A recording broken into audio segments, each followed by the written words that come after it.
ধোঁয়াটে মেঘাচ্ছন্ন আকাশ, সকাল থেকেই বই বইছে গেঞ্জিতে ঝোড়ো হাওয়া। তবে বৃষ্টির বালাই নেই কোথাও। তবে এই মেঘলা দিনে ব্যতিব্যস্ত সমগ্র এহসান ভিলা। সিলেট থেকে আসা অতিথিদের পদচারণায় মুখরিত অঙ্গন। আর্যর মাতামহ কুলিনী বংশের মানুষ। আর্যর বড় মামা মোজাম্মেল হক অত্যন্ত রাশভারী মানুষ। তার বড় ছেলে শাহরিয়ার ২৬ বছর বয়সী চৌকস যুবকটি পেশায় স্থপিত এবং ছোট মেয়ে অষ্টাদশী রায়সা সদস্য কলেজে পা দিয়েছে। মেজ মামা মাজহারুল হকের দুই কন্যা, বড়জোর যেমন রূপবতী, ছোটজন তেমনি দুরন্ত। দুজন পিঠে বোন হওয়ায় বড় মেয়ে অহনার বয়স ২০ বছর আর অরুর বয়স ২২ বছর আর অরুর বয়স ২০ বছর। ছোট মামা মকবুল হোসেনের ৩ সন্তান এখনো শৈশবের গণ্ডি পেরোয়নি। অন্যদিকে আর্যর বড় খালার বিয়ে হয়েছে মৌলভীবাজারে। তার একমাত্র বড় কন্যা বিবাহ হয়ে গেছে। ছোটটি এখনো বিশ্ববিদ্যালয়ে পড়ুয়া। ছোট খালা থাকেন সুনামগঞ্জে, যার দুই পুত্র এখনো বিশ্ববিদ্যালয়ের গণ্ডি পার হতে পারেনি। আজ এহসান ভিলার বৈঠকখানায় রূপালী তস্তরিতে চা নাস্তার পর্ব যখন তুঙ্গে, তখনই মূলত প্রসঙ্গের অবতারণা করলেন বড় মামা মোজাম্মেল হক, মেজ মামা মাজহারুল হক আর মেজ মামি আসমা বেগমও আজ বিশেষ এক প্রস্তাব নিয়ে এসেছেন। শাহরিয়ার সাথে অহনার পরিণয় সূত্রের বাঁধন দৃঢ় করতে তাদের এই তড়িঘড়ি আগমন। পারিবারিক এই মাঙ্গলিক অনুষ্ঠানের লগ্ন স্থির হয়েছে আগামী মাসে, আর এখন মাসের মাঝামাঝি বিদ্যমান। বৈঠকখানায় তখন চাঁদের হাট বসেছে। সিলেটি টানের কিঞ্চিত রেশ আর পারিবারিক আড্ডার গুঞ্জনে এহসান ভিলা আজ যেন উৎসবের রঙে রঙিন। মোজাম্মেল হক চায়ের কাপে চুমুক দিয়ে জাহানারা বেগমের দিকে তাকিয়ে গম্ভীর অথচ স্নেহমাখা স্বরে বলেন, বুঝলি জাহানারা, শাহরিয়ার আর অহনার এই বিয়েটা কিন্তু আমাদের আব্বার অনেক দিনের ইচ্ছা ছিল। দুই ভাই বোনের ছেলে মেয়ের মিলন হবে, এর চেয়ে খুশির খবর আর কি আছে। তাই বিয়েটাও সামনের মাসের ১০ তারিখে ঠিক করি, কি বলিস? মাজহারুল হক পাশ থেকে সায় দিয়ে বলেন, একদম ঠিক। আমরাও চাই শুভ কাজটা দ্রুত সেরে ফেলতে। এই জন্য বলছিলাম আপা, তুই যদি কালকেই আমাদের সাথে যাস তাহলে সবচেয়ে বেশি ভালো হয়। আম্মাও তোর কথা বলে, আর এখন তো আর্যও এসেছে। জাহানারা বেগম সম্মতিসূচক মাথা নাড়িয়ে বললেন, আচ্ছা বেশ, যাব না হয়। ঠিক সেই মুহূর্তে রান্নাঘর থেকে বড় এক তস্তরিতে জুসের গ্লাস আর নাস্তা নিয়ে ডাইনিং রুমে প্রবেশ করলো তিশা। তার ডান হাতটাও এখনো পুরোপুরি শক্ত হয়নি, তবুও চঞ্চল মনে সবার সেবা করতে ও মরিয়া। বড়দের কথায় তাল মেলাতে মেলাতে মেজ মামা মামি আসমা বেগমের কাছাকাছি পৌঁছালো। আসমা বেগম তখন তার নতুন টাঙ্গাইল শাড়ির আঁচল ঠিক করতে ব্যস্ত ছিলেন। তিশা ট্রেটা নামাতে গিয়ে হঠাৎ কার্পেটের কোনায় ওর পাটা একটু মচকে গেল। টাল সামলাতে না পেরে হাতের ট্রেটা কিঞ্চিত হেলে বলল, ওমা, এ কি করলে? তড়িৎ আর্তনাদে আসমা বেগম লাফিয়ে উঠলেন। স্ট্রবেরির জুস কয়েক ফোঁটা টপ টপ করে ওনার দামি শাড়ির হাতায় আর একটু বুকের কাছে লেপটে গেল। পুরো ঘর জুড়ে যেন এক মুহূর্তে নিস্তব্ধ হয়ে গেল। তিশা ভ্যাবাচাকা খেয়ে ট্রেটা টেবিলের উপর রেখে জিভ কাটলো। ওর মুখটা এক লহমায় পানসুটো হয়ে গেল। ও অত্যন্ত দুঃখিত মামি, আমি আসলে ব্যালেন্স হারিয়ে ফেলেছিলাম। আসমা বেগম মুখটা বিকৃত করে শাড়ির উপর হাত বুলিয়ে চিৎকার করে উঠলেন, জাহানারা আপা, একে মেয়ে এনেছেন ঘরে, একটা জুস দেওয়ার ক্ষমতা যার নেই, সে সংসার সামলাবে কি করে? আমার শাড়িটার ১২টা বাজিয়ে দিল। কাজকর্মে তো বিন্দুমাত্র ছিঁড়ি নেই, একদম আনাড়ি। আর্যর মতো ছেলের সাথে কার বিয়ে দিলেন আপা? এ তো দেখছি নিজের পায়ে সামলাতে হিমশিম খাচ্ছে। আসমা বেগমের এই কড়া কথাগুলো তীরের মতো তিশার বুকে বিঁধল। ও নির্বাক দৃষ্টিতে চেয়ে আছে। ঠিক তখনই সিঁড়ি দিয়ে ধীর পায়ে নেমে এলো আর্য। সম্ভবত সবটাই শুনেছে। আর্যর মুখটা থমথমে, কিন্তু চোখের দৃষ্টি বড্ড শান্ত। ও সরাসরি তিশার পাশে এসে দাঁড়ালো। তিশার কাঁধে হাত রেখে অত্যন্ত গম্ভীর অথচ স্পষ্ট স্বরে আসমা বেগমের দিকে তাকিয়ে বলল, মামি, শাড়ির দাগ কিন্তু সাবান দিয়ে উঠে যায়, কিন্তু মানুষের সম্মান বোধ একবার দাগি হলে তা আর ধোয়া যায় না। তিশা আপনার শাড়িটা নষ্ট করতে চায়নি, ওটা স্রেফ একটা অ্যাক্সিডেন্ট ছিল। আর ও কতটা আনাড়ি বা কতটা দক্ষ সেটা বিচার করার জন্য ও স্বামী হিসেবে আমি একাই যথেষ্ট। আপনারা এখানে মেহমান হয়ে এসেছেন, আনন্দ করতে এসেছেন। আশা করি ছোটখাটো বিষয়ে কটু কথা বলে এই সুন্দর পরিবেশটা আর তেতো করবেন না। আর্য এবার তিশার দিকে ফিরল। ওর কণ্ঠস্বরটা এবার একটু বেশি মোলায়েম। সবাইকে শুনিয়েও তিশার উদ্দেশ্যে বলল, আর তিশা, তুমি এখানে কেন? তোমাকে কিছু করতে বলা হয়েছে? যাও গিয়ে রেস্ট নাও, you are sick. And don't ever think you're alone in this. Am I right? Here with you always. আরজুর বলিষ্ঠ উত্তর শুনে আসমা বেগম চুপসে গেলেন। বড় মামা মোজাম্মেল হক পরিস্থিতি সামাল দিতে বললেন, আরে বাদ দাও তো, ছোট মানুষ, ভুল হতেই পারে। আরজু ঠিকই বলেছে, চলো আমরা বিয়ের বিষয়ে আলাপ করি। তিশা বিস্ময় বিহব্বল নেত্রে আরজুর পানে তাকালো। সে দৃষ্টিতে কৃতজ্ঞতার প্লাবন আর নির্ভরতার এক অবর্ণনীয় আবেশ মিলেমিশে একাকার। ও হয়তো ভাবতে পারেনি আর্য ওকে এভাবে সঙ্গ দিবে। অর্থপর আর্যর অভয়বাণী হৃদয়ে মেখে অবনত মস্তিষ্কে ধীর চরণে ও দোতলার উদ্দেশ্যে প্রস্থান করলো। সমগ্র মধ্যাহ্ন জুড়ে চলেছে বর্ষণের প্রবল দাপট। ধরত্রীর যেন এক অদ্ভুত প্রশান্তিতে আবহন করছে। সন্ধ্যা নামার কিছুকাল পরেই বৃষ্টির সেই উন্মাদনা স্থিমিত হয়ে এলো। দোদুল্যক গাত্র হতে ঝরা অবিরল ধারা এখন মৃদু ঝিরিঝিরি প্লাবনে রূপ নিয়েছে। সেথায় এখন কেবল অলস মেঘের আনাগোনা। ভেজা পিচঢালা রাস্তা আর গাছগাছালির ডগা থেকে টুপটুপ করে ঝরে পড়ছে জলবিন্দুরা, জানান দিচ্ছে এক পলসা ঝড়ের অবসান হয়েছে। শান্ত ধারণী এখন নিস্তব্ধতার চাদর মুড়িয়ে দিয়ে রজনীর অপেক্ষায় প্রহর গুনছে। তিশা ব্যালকনিতে বসে বৃষ্টি স্নাত পরিবেশ উপভোগে ব্যস্ত। ঝিরিঝিরি বাতাসে ওর একগুচ্ছ কেশ নিয়ে অবাধ্য খেলায় মত্ত হয়েছে, আর সেগুলোই থামানোর ব্যর্থ প্রচেষ্টা করছে ও। হঠাৎ পেছন থেকে ভেসে আসা পৌরস্য পদধ্বনিতে পেছনে ঘুরে তাকালো। আর্য ভেতরে ঢোকার আগে একবার দরজায় টোকা দিতে চেয়েছিল, কিন্তু তিশা তাকাতেই সেটা না করে সরাসরি রুমে প্রবেশ করলো। তিশা ওকে দেখে তৎক্ষণাৎ ভেতরে ঢুকতে গিয়ে আবার হোঁচট খেয়ে পড়তে গেল। তবে এবার আর পড়লো না। দ্রুত পদক্ষেপে আটকে ধরলেও জানালার শিকটা। আর্য এক ঝলক গভীর দৃষ্টিতে তাকালো। তিশার মনে হলো এই বুঝি বকবে লোকটা, কিন্তু এবার আর সেটা ঘটলো না। বরঞ্চ আর্য ভরাট কণ্ঠে বলল, রেডি হয়ে নিন, আমরা বের হব। তিশা অবাক হলো। এই বৃষ্টির মধ্যে কোথায় যাবে ওরা? ও প্রশ্নাত্মক দৃষ্টি মেলে বলল, কোথায় যাব? শপিং এ। মানে? আর্য তাকাতেও ফের আমতা আমতা করে বলল, না মানে এখন কেন? আমি বলছি তাই। আর এমনিতেও কাল সকালে জাফলং এর উদ্দেশ্যে রওনা হব আমরা। কেনাকাটা করার সময় পাবো না। আর তাছাড়া আপনার তো এনাফ ড্রেস নেই বোধ হয়। তিশা ভুরু গোটায়। পর্যাপ্ত পোশাক নেই মানে? ওই তো সেদিনই এক গাদা খানিক পোশাক কিনে দিল আর্য ওকে। আবার এক্ষুনি ও বিরোধিতা করতে গিয়ে বলে, আরে সেদিন না কতগুলো শপিং করলাম, এখন আবার। তাকে কথা শেষ করতে দিল না আর্য। বেশ ধমকের স্বরে বলল, বড্ড বেশি কথা বলেন আপনি। রেডি হতে বলেছি, রেডি হয়ে নিন। তিশা মুখ কাচুমাচু করে তাকায়। এবার আর প্রতিবাদ করে না। আর্য আর কিছু না বলে রুম থেকে বের হতে উদ্যত হয়।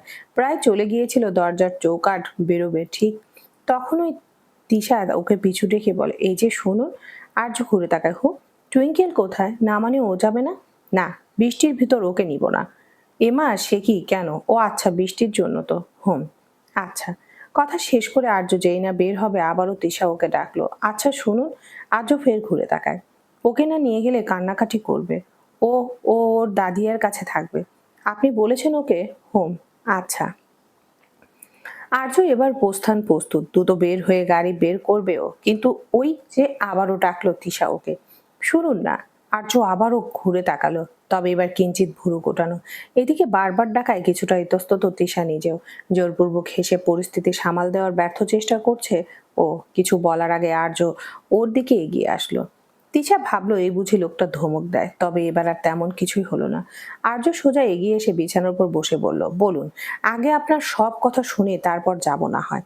একে একে সব কথা শেষ করবেন আপনি। দেখি ঝুলিতে কত কথা জমা আছে।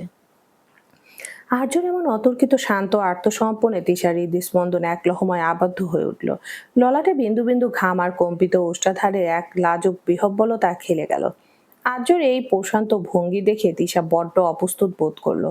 ও অন্যার কোনাটা আঙ্গুলে পেঁচাতে পেঁচাতে আলতো হেসে বলল, ইয়ে মানে আমি বলছিলাম, বলুন, শোনার জন্যই তো বসে আছি আসলে। হোম। তিশা এবার সমস্ত সাহস এক লহমায় সঞ্চয় করে বলেই ফেলল, আচ্ছা আপনি আবার আমাকে আপনি করে কেন বলছেন? মানে? না মানে, একবার আপনি একবার তুমি শুনতে কেমন জানি লাগে। আর্য চোখ সরু করে বলল, তাহলে এখন সলিউশন কি? অলওয়েজ তুমি করে বলবেন। হোম।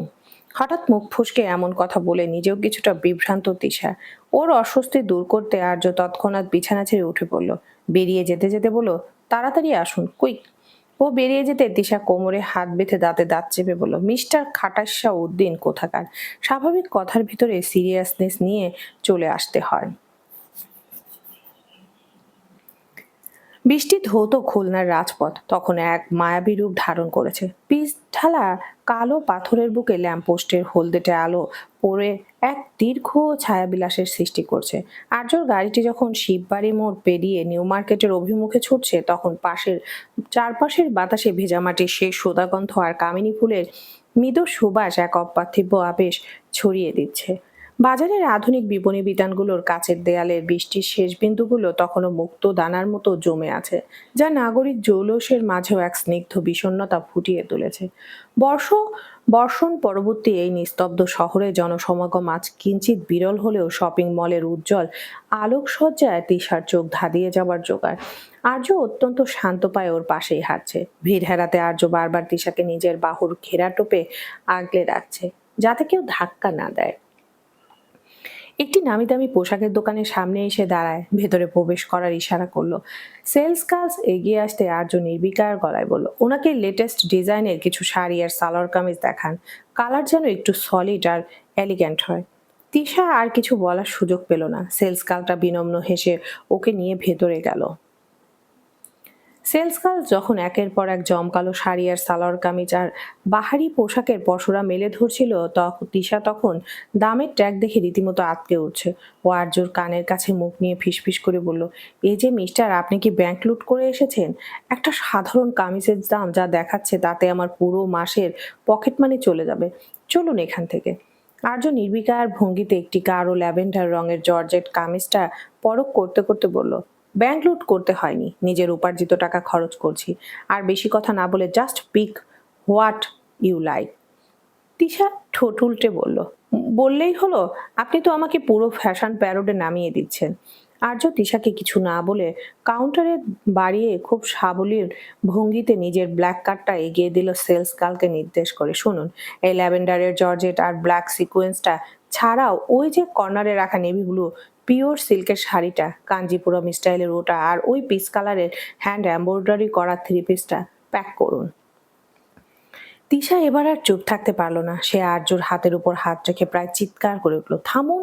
আপনি কি এই পুরো দোকানটা বাড়িতে নিয়ে যাওয়ার পরিকল্পনা করছেন? একটা নেভিউলো সিল্কের দামই তো 24,000 টাকা।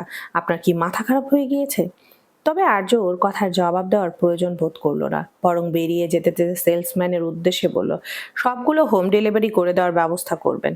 ব্যাস, বেরিয়ে গেল ও। আর পেছনে ফুঁসতে ফুঁসতে এক পর্যায়ে বেরিয়ে গেল তিশাও। তবে কেনাকাটার পর্ব সেখানেই শেষ হলো না। আর্য যেন আজ প্রতিজ্ঞাবদ্ধ তিশাকে আপদ মস্তক বদলে দিতে। জুতা থেকে শুরু করে ম্যাচিং পার্স কিছুই বাদ গেল না। এরপর আর্য ওকে নিয়ে ঢুকলো এক অভিজাত জুয়েলারি শপে। কাচের শোকেজে রাখা স্বর্ণ আর হীরের অলংকারের উজ্জ্বল্যে তিশা এক নজরে বুঝে নিল, এখানে পা রাখা মানেই বিপত্তি। ও বেশ সতর্কভাবে আর্যর পাশ কাটিয়ে বেরিয়ে যাওয়ার চেষ্টা করতে আর্যর গম্ভীর কণ্ঠস্বরকে থামিয়ে দিল। কোথায় যাচ্ছেন?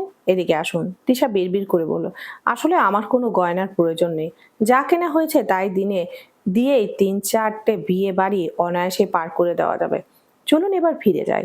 আর্য কোনো উত্তর দিল না। ও সরাসরি কাউন্টারের সেলসম্যানকে উদ্দেশ্য করে বলল, সিম্পল ডায়মন্ডের কিছু কানের দুল, একটা স্লিক নেকপিস দেখান। খুব বেশি জমকালো হবে না, কিন্তু রুচিশীল হতে হবে। সেলসম্যান বেশ কয়েকটা ট্রের পর্সা সাজিয়ে ধরলো। তিশা আশপাশ থেকে বারবার না করার ইশারা করলেও আর্যর দৃষ্টি ছিল স্থির। সে অত্যন্ত সূক্ষ্ম চোখে প্রতিটি নকশা পরখ করছিল।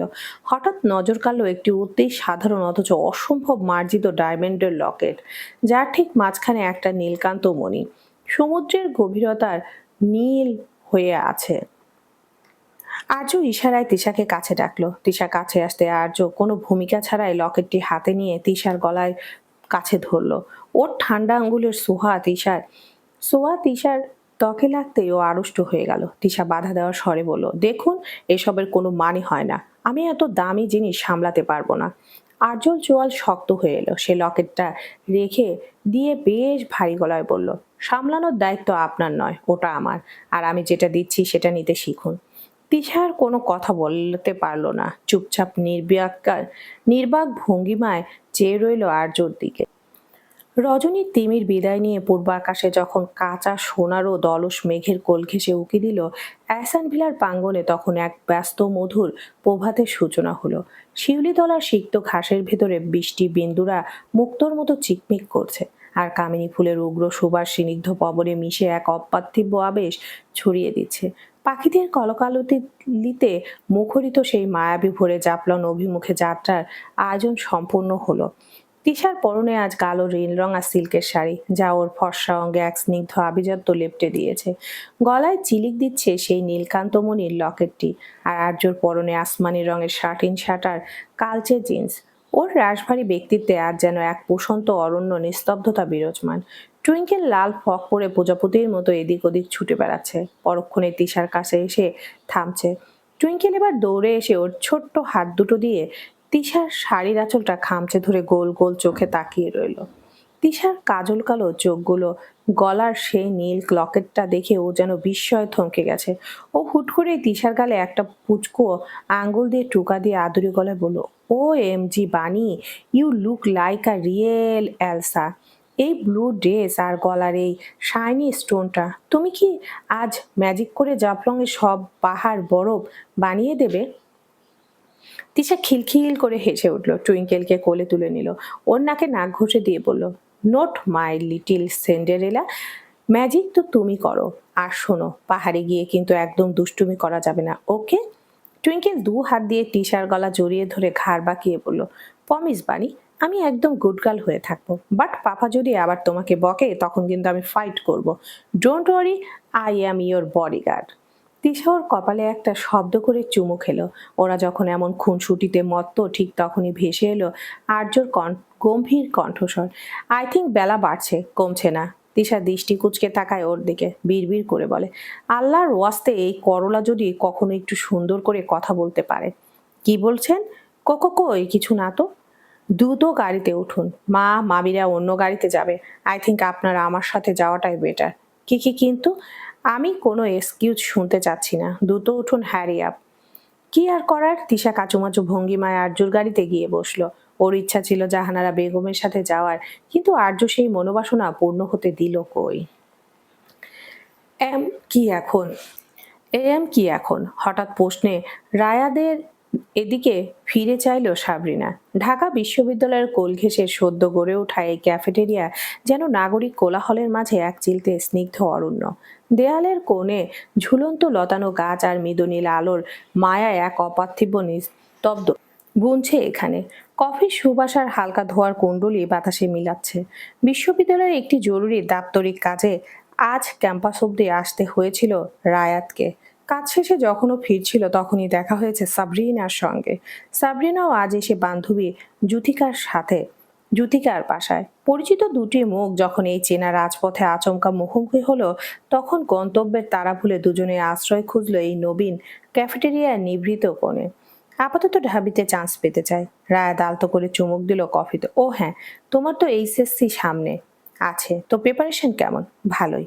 শুধু ভালো? তোমার ভাইয়া তো অনেক বড় একজন সার্জেন্ট, ফ্যামিলির দিক থেকে চাপ আসে না? না, ভাইয়া আমাকে কখনো চাপ দেয় না। তাহলে তো গুড। হুঁ, তো এদিকে কেন এসেছিলে বললে না তো? ওই একটা ফ্রেন্ডের বাসায়। ও। ক্ষণিকের নীরবতা। রায়াত আনমনে কফি খেতে ব্যস্ত। সাবরিনা বুঝতে পারছে না কি বলবে। হুট করে সাবরিনা প্রশ্ন করে বসলো, লাইফ আপডেট কি রায়াত ভাই? কানাডায় সেটেল হওয়ার ইচ্ছে আছে নাকি? একদম না, এখানে কিছু একটা করতে চাই। ও আচ্ছা, তাহলে আজকে উঠি, নেক্সট টাইম কথা হবে। অ্যাকচুয়ালি আমি বিজি ছিলাম, বাট তোমাকে দেখে একটু ভাবলাম কথা বলি। ডোন্ট মাইন্ড, বাট এখন উঠতে হবে। আচ্ছা, প্রবলেম নাই। পিচঢালা মসৃণ রাজপথ চিরে আর্য শ্বেত শুভ্র যানটি যখন জাফলংয়ের পানি ধাবমান, বাতাসের শো শো শব্দে যেন এক আদি মায়াবী মূর্ছনা বেজে উঠল। অঞ্জন মেঘের কোল ঘেঁষে আসা রোদ জানালার শার্সি চুইয়ে তিশার লাবণ্যময়ী মুখে এক অদ্ভুত আলপনা এঁকে দিচ্ছে। অবাধ্য কেশগুচ্ছ অবিরল নৃত্যে মত্ত হয়ে ওর ললাট আর গণ্ডদেশে স্পর্শ করছে বারবার। তিশা মগ্ন হয়ে দেখছে দুপাশে দ্রুত সরে যাওয়া শ্যামল বনানীর স্নিগ্ধ রূপ। টুইঙ্কেল তখন তিশার পাশের সিটে নিজের খেলনাগুলো নিয়ে মহাব্যস্ত। কখনো সে জানালার বাইরে হাত বাড়িয়ে মেঘ ধরার ব্যর্থ চেষ্টা করছে, আবার কখনো গুনগুন করে নার্সারি রাইমস গাইছে। আর্যর বলিষ্ঠ হাত দুই স্টিয়ারিং এ স্থির থাকলেও তার তীক্ষ্ণ দৃষ্টি বারবার আর চোখে তিশার দিকে নিবদ্ধ হচ্ছে। তিশার শাড়ির নেভি ব্লু রংটা এই সকালের আলোয় যেন সমুদ্রের নীল রংকেও হার মানাচ্ছে। আর্য হঠাৎ আর্যর গম্ভীর কণ্ঠস্বর গাড়ির ভেতরে সেই প্রশান্তিকে মৃদুভাবে স্পর্শ করলো। জানালার কাজটা একটু তুলে দিন তিশা, বাতাসের ঝাপটায় আপনার চোখ মুখ লাল হয়ে যাচ্ছে। আর ওই চুলগুলো সামলাতে পারছেন না যখন, তখন আটকে রাখলেই তো হতো। তিশার চুলের গোছাগুলো কানে গুঁজে দিয়ে বলল, আপনার কি সবকিছুতেই প্রবলেম? আর্যর দিকে চেয়েও ওর মনোভাব বুঝতে ব্যর্থ হলো তিশা। তবে দৃষ্টি ঘোরানোর ঠিক পূর্ব মুহূর্তে আর্য নির্বিকার কণ্ঠে ভেসে আসলো, প্রবলেম অফকোর্স। আমার ড্রাইভিং এ কনস্ট্রাকশন কন্টেন্স কনসেন্ট্রেশন নষ্ট হচ্ছে। আপনার ওই অবাধ্য চুলগুলো বারবার আমার দৃষ্টি সীমানায় বিভ্রম তৈরি করছে। তিশা থমকে গেল। আর্য সরাসরি এমন স্বীকারোক্তি ওর বুকের ভেতরটা হঠাৎ অলিক ছন্দে স্পন্দিত হতে লাগলো। ওই স্তব্ধিত ওই স্তব্ধ হয়ে রইল কিছুক্ষণ, অতঃপর দ্রুত জানালার কাজটা তুলে দিয়ে মুখ ফিরিয়ে নিল বাইরের দিকে। টুইঙ্কেল পেছনের ছিটে মাথা বাড়িয়ে আধহত গলায় বলল, পাপা তুমি কি আবার বাণীকে বকছো? কিন্তু আমি কিন্তু সিগন্যাল দিচ্ছি, স্টপ ইট। হার্চু এবার বাঁকা হাসলো খানিক। রাস্তার এক নিভৃতে বাঁকে বৃষ্টির ভেজা পিচ্ছিল পথে চাকা পিছলে পড়ে পড়ে থাকা এক কিশোরকে দেখে মাহসিনা বড্ড বিচলিত হয়ে পড়ল। ওই এদিকটা দিয়ে যাচ্ছিল লাইব্রেরির উদ্দেশ্যে। হঠাৎ এমন দৃশ্যে ও হতচকিত হয়ে তৎক্ষণাৎ নিজের ওড়না দিয়ে রক্তক্ষরণ থামানোর আপ্রাণ চেষ্টা করে। পাশ দিয়ে যাওয়া একটি সিএনজি থামিয়ে সোজা নিয়ে এলো শহরের নামী প্রাইভেট হাসপাতালে। করিডোরে দিয়ে স্ট্রেচারে ঠেলতে ঠেলতে ও যখন হন্তদন্ত হয়ে ইমার্জেন্সিতে ঢুকলো, ঠিক তখনই ধবধবে সাদা আপ্রন পরে গম্ভীর মুখে বেরিয়ে আসছিল আরদিয়ান। মেহসিনাকে এই আলুথালু বেশি আর রক্তমাখা হাতে দেখে আরদিয়ানের ভুরু কুঁচকে গেল। মেহসিনা হাঁপাতে হাঁপাতে বলল, আপনি প্লিজ একে দেখুন, রাস্তায় অ্যাক্সিডেন্ট হয়েছে, প্রচুর ব্লাড লস হচ্ছে। আরদিয়ান এক মুহূর্ত দেরি না করে ছেলেটির পালস চেক করতে করতে অত্যন্ত পেশাদার গলায় নার্সদের নির্দেশ দিল। তারপর মেহসিনের দিকে ফিরে এক শান্ত দৃষ্টি হেনে বললেন, কুল ডাউন মিস, এত চিন্তিত হবেন না। হ্যাঁ, আপনি আপনি প্লিজ ওকে একটু দেখুন। মেহসিনার মিনতির স্বরে বলা কথাগুলো আরদিয়ানের বুকে কেমন করে জানি বিঁধল। ও আর কোনো বাক্য ব্যয় না করে সোজা অপারেশন থিয়েটারের দিকে হাঁটা দিলেন। দীর্ঘ 1 ঘন্টা পর যখন বেরিয়ে এলো মেহসিনা, তখন ব্রেঞ্চে বসে ক্লান্তিতে ঝিমোচ্ছিল। আরদিয়ান ওর সামনে এসে একটা পানির বোতল বাড়িয়ে দিয়ে বেশ মোলায়েম স্বরে বললেন, ছেলেটি এখন আউট অফ ডেঞ্জার, তবে মিস নেক্সট টাইম নিজের সেফটির কথাও একটু ভাববেন। আপনার হাতের তালু কেটে গেছে, খেয়াল করেছেন? মেহসিনা নিজের হাতের দিকে তাকিয়ে অবাক হলো। আরদিয়ান কোনো অনুমতি না নিয়ে পকেট থেকে অ্যান্টিসেপটিক ওয়াইপ বের করে মাহসিনার ক্ষতটা পরিষ্কার করতে লাগলো। সেই মুহূর্তে নিস্তব্ধতায় মেহসিনা অনুভব করলো এই রাগী ডক্টর সাহেবের ভেতরে এক অদ্ভুত মায়ার সমুদ্র লুকিয়ে আছে। সে কেবল বড় বড় চোখে আরদিয়ানের একাগ্র মুখটার দিকে তাকিয়ে রইল। আনমনে বলল, থ্যাংক ইউ। আরদিয়ান কিঞ্চিত বিস্ময়ে তড়িৎ গতিতে তাকালো ওর দিকে। এই চিমটি কাটুন তো। ধন্যবাদের প্রতি উত্তরে এমন একটা কথা শুনে বিস্ময়ে সকল সীমা পেরিয়ে ভুরু কুচকে তাকালো মেহসিনা। কি হলো? কাটুন বলছি। মেহসিনা পূর্বের ন্যায় স্তব্ধ ভঙ্গিমা থেকে চিমটি কাটলো। আরদিয়ান চিমটি খেয়ে কাল্পনিক ব্যথার ভান করে হাত ঝাড়তে ঝাড়তে অবিশ্বাসের সুরে বলে উঠল, ও তার মানে এটা রিয়েল ছিল, কোনো হ্যালোসিয়েশন নয় তো? মেহসিনা ভুরু কুচকে রেগে গিয়ে বলল, কিসের হ্যালোসিয়েশন? আপনি কি পাগল হয়ে গেছেন? আমি জাস্ট থ্যাংক ইউ বললাম, আর আপনি চিমটি কাটতে বলছেন? আরডিয়ান পকেটে হাত পুরে একগাল হেসে বলল, আরে না, মানে আপনার মতো ফায়ার সার্ভিস টাইপ পাবলিক যে আমাকে কোনোদিন থ্যাংক ইউ বলতে পারে, সেটা আমার মেডিকেল সায়েন্সের সিলেবাসের বাইরে ছিল। আমি তো ভাবলাম আজকেও বুঝি কোনো নতুন ঝগড়ার এপিসোড শুরু হবে। থ্যাংক ইউটা হজম করতে একটু সময় লাগছে আর কি। মেহসিন এবার তেলে বেগুনে জ্বলে উঠল। ওড়নাটা শক্ত করে জড়িয়ে নিয়ে কড়া গলায় বলল, আপনার মতো অসভ্য লোককে থ্যাংক ইউ বলাটাই আমার জীবনের সবচেয়ে বড় মিস্টেক ছিল। আমি তো আপনার প্রফেশনকে রেসপেক্ট জানিয়ে ওটা বলেছি, আপনাকে নয়। আপনি তো সেই আগের মতো ইডিয়েটই রয়ে গেছেন। আরদিয়ান এবার মেহসিনার একদম সামনে এসে ওর চোখের দিকে তাকিয়ে বাঁকা হেসে ফিস করে বলল, এই তো, এই রূপটাতে আপনাকে আসল মিস মিমি মনে হয়। ওই থ্যাংক ইউ বলা শান্ত মেয়েটা বড্ড বোরিং ছিল। তবে শুনুন মিস ঝগড়ুটে, ইডিয়েট হলেও এই ইডিয়েটটাই কিন্তু আপনার রক্তমাখা হাতটা পরিষ্কার করে দিয়েছে, সো একটু তো ক্রেডিট পাওয়া উচিত, তাই না? মেহসিনার আগে ফুসতে ফুসতে ব্যাগটা কাঁধে নিয়ে গটগট করে করিডোর দিয়ে হাঁটতে লাগলো। পেছন থেকে আরদিয়ানের দারাজ কণ্ঠস্বর ভেসে এলো, সাবধানে যাবেন, আবার কোনো অ্যাক্সিডেন্ট ঘটিয়ে নতুন পেশেন্ট নিয়ে হাজির হবে না যেন। আমার ডিউটি কিন্তু শেষ। মেহসিনা পেছন ফিরে তাকালো না, গটগটিয়ে গেল। পিছে প্রসারিত হাসলো আর দিয়ান। নিশুতি রাতে নিবিড় আধারে জাফলংয়ের বুক চিরে ধাবমান আর্যর গাড়িটি যখন এক অভিজাত্য মণ্ডিত সিংহদ্বারের সম্মুখে এসে থমকে দাঁড়ালো, তখন চরাচর জুড়ে এক আদিম নিস্তব্ধতা বিরাজমান। দূরপাহাড়ের গায়ে জোনাকির আলপনা আর ঝিঝি পোকার ঐক্যতানে রজনী তখন বড্ড রহস্যময়ী। সম্মুখে দণ্ডীয়মান সেই সুবিশাল প্রাচীন জমিদার বাড়িটি যেন ইতিহাসের এক ধূসর দলিল। প্রাচীন জমিদারি আমলের কারুকাজ খচিত খিলান আর লোনায় ধরটা ইটের পাঁজরে এখন আধুনিকর প্রলেপ মাখানো। সুবিস্তৃত বাড়িতে এলাকার তালুকদার মঞ্জির নামে খ্যাত। আর এটাই আর্যর মামার বাড়ি। ইঞ্জিন বন্ধ করে একবার পাশের সিটের দিকে তাকালো। ঈশা তখন গভীর ঘুমে আচ্ছন্ন। সারাদিনের ভ্রমণ ক্লান্তি আর নিভিগুলো শাড়ির ভারী কাজে ও যেন এক শ্রান্ত পরিশ্রান্ত মায়াবতী। ওর মাথাটা জানালার কাছে ঠেস দিয়ে রাখা, ঠোঁট দুটো কিঞ্চিত ফাঁকা হয়ে আছে গভীর প্রশান্তিতে। টুইঙ্কেল পেছনের সিট থেকে হাই তুলে চোখ কসলাতে কসলাতে নেমে এলো। ও আর্যর প্যান্টের কণা ধরে টান দিয়ে নিচু স্বরে ফিসফিস করে বলল, পাপা ও পাপা, বানি তো ঘুমিয়ে একদম আইসক্রিম হয়ে গেছে। এখন ওকে জাগাবে? টুইঙ্কেল, ওকে কে জাগাবে? আর্য টুইঙ্কেলের মাথায় হাত রেখে ইশারায় চুপ থাকতে বলল। ও গাড়ি থেকে নেমে তিশার পাশের দরজাটা শর্তপণে খুলল। পাহাড়ি ঠান্ডা বাতাস ওর নাকে লাগতে তিশা সামান্য নড়ে চড়ে বসলো, কিন্তু ওর ঘুম ভাঙলো না। আর্য একবার ভাবলো ওকে ডাকবে, কিন্তু তিশার সেই নিষ্পাপ ঘুমন্ত মুখশ্রীর দিকে তাকিয়ে আর ওর ঘুম ভাঙাতে পারল না আর্য। আর্য এবার নিজের বলিষ্ঠ হাত দুটি তিশার বিট আর হাঁটুর নিচে গলিয়ে দিয়ে এক ঝটকায় ওকে কোলে তুলে নিল। নেভিগুলো শাড়ির আঁচলটা মেঝের দিকে ঝুলে পড়তে আর্য টুইঙ্কেল নিল। টুইঙ্কেল পাশে নাচতে নাচতে এগোচ্ছিল। তালুকদার মঞ্জিলের বিশাল কাঠের দরজা দিয়ে যখন আর্য তিশাকে কোলে নিয়ে ভেতরে প্রবেশ করলো, বাড়ির সদর মহলে তখন বাতি জ্বলছে। বড় মামা মোজাম্মেল হক আর বাড়ির অন্য মেহমানরা অবাক বিস্ময়ে এই দৃশ্য অবলোকন করলেন। আর্যর মতো এক রাশভারী কঠোর ডিসিপ্লিন মানুষ যে এভাবে পরম মমতায় নিজের স্ত্রীকে আগলে নিয়ে আসতে পারে, তা যেন সবার কাছে এক নতুন গল্প। গুজুর ফুসুর হলেও খানিক উপস্থিতিদের মাঝে, তবে সেটিকে তোয়াক্কা না করে আর্য তিশাকে নিয়ে কাঙ্ক্ষিত গন্তব্যের উদ্দেশ্যে পাড়ি জমালো। দীর্ঘ তন্দাচ্ছন্নতার অবসান ঘটিয়ে পিটপিট করে চোখ মেলতেই তিশার সামনে দৃশ্যমান হলো কয়েকজোড়া চঞ্চল দৃষ্টি, যার বিস্ময়াভূত দৃষ্টিতে অবলোকন করছে তাকে। ঘুম ভেঙে এমন দৃশ্য কিছুটা ঘাবড়ে গেলেও পরক্ষণে পাশে বসা টুইঙ্কেলকে দেখে কিছুটা নিশ্চিন্ত হলো। এদিকে ওর ঘুম ভাঙতেই টুইঙ্কেল উৎসুক দৃষ্টিতে ওর দিকে তাকিয়ে বলল, ও বানি, তুমি উঠলে তাহলে? তিশা ঘুম ঘুম কণ্ঠে বলল, হোম সুইটহার্ট। জানো বানি কি হয়েছে? কি সুইটহার্ট? তুমি তো ঘুমিয়েছিলে, তাই পাপা তোমাকে হিরোদের মতো করে কোলে করে নিয়ে এসেছিল এখানে। আর জানো তো, তখন সবাই তোমার আর পাপার দিকে তাকিয়েছিল।